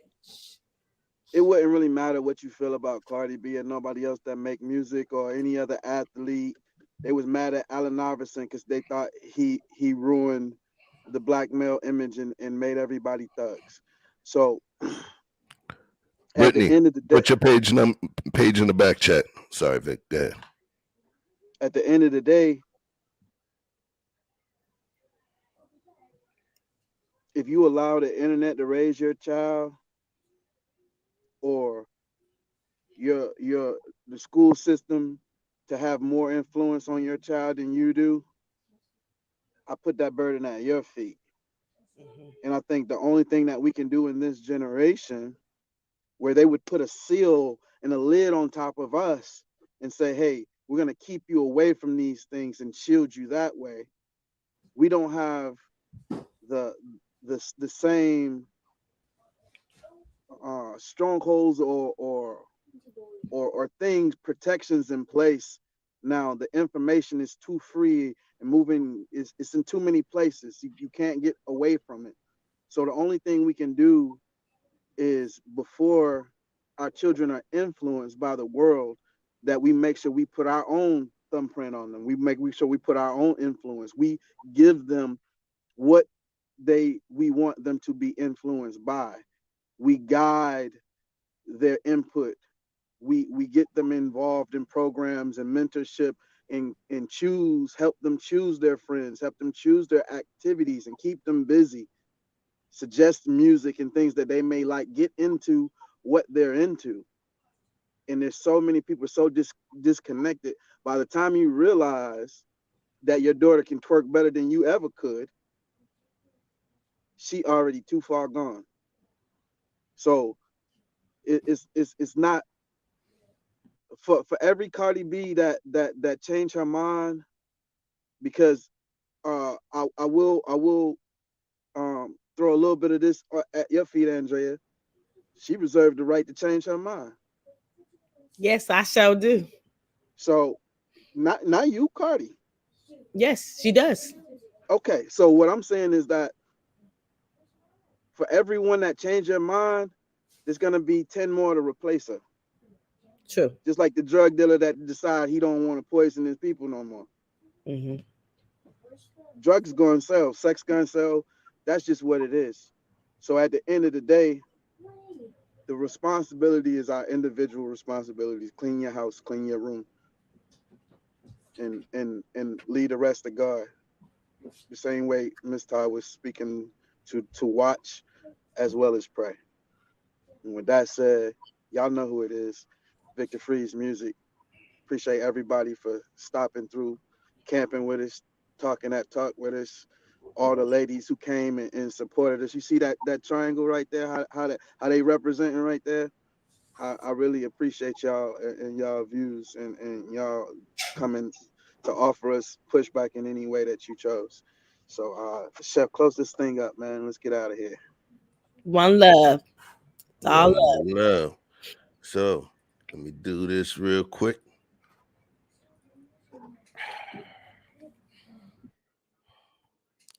Yo, it was a good time kicking it with y'all tonight, talking about these badass kids and what we can do to make sure that, we put out good ones. It was fun. We had some great debates. Stay tuned for the clips, and that's another one of my promises to y'all as well, because I know y'all can't watch 4-hour streams and do digging into it like that I get on a schedule of editing these clips out for you so you can have, bite-sized morsels of the fun and debauchery. But anyway, it was dope kicking it with you tonight. Peace and love to Red Lipstick Vibes. Peace and love to Brittany B. Peace and love to Victor Freeze Music. I don't know about that, Andrea. She was on some shit, on some bullshit tonight. But nah, Andrea, all the love. You know what I'm saying? Thanks for being a part of this thing here, and we're going to keep it going. So when we send you out the door, we don't just send you out walking. We send you out vibing. Let's go. Club phone jump, it's the weekend. Julian come true with the big friends. Hitting on doors, I see friends. Rolling with others that are friends. Hit me, change, you, let me peach in. With our bull shaking to my maybe drop bands. So they don't buy, and I say, so they don't buy, you the kid play, baby, baby, baby, baby. Tell me what you want. Julian, I know you need fun. Ever since remember we been knocking at the door. Y'all been moving paper, we be running up the school. Y'all before that pillar, we was sleeping on the floor. West side Africa, you know the shit ain't wrong. I don't care what they say. We don't care. Driving all night long. I don't care what they say. We don't care. Pop it, baby. Come roll with me. All night long. My times relax, my mind's relaxed. I got now from who got next. Here's my number, just send a text. You got a man and she responds, nah. Okay, sure enough. I'ma let you go, don't wanna hold you up. I'ma call your phone when I put it up. Whoever let you go must be dumb as fuck. Wait for. Girl, you so fine, I pay for. Fly you first class to the lake for. Body so blessed, I pray for. Body so blessed, I pray for. Because I don't care what you say. I don't care what they say. We don't care. Bobby, driving all night long. I don't care what they say. We don't care. Bobby, driving all night long. My nigga, I killed it. Night long. This the part where you get your girl, nigga. Make sure she focus, nigga. Make sure you focus, nigga. Let's go. 1, 2, 3, hit it. I don't care what they say. We don't care. Bobby, driving all night long. I don't care what they say. We don't care. Bobby, driving all night long. I don't care what they say. We don't care. Bobby, driving all night long. I don't care what they say. That's a hit for your ass, nigga. Hit for your ass, nigga. Prophet the One. Follow me on all Instagram sites. PROPHETTHEONE. That's Prophet the One in case you couldn't spell. All night long. And we out. You got to go. Peace.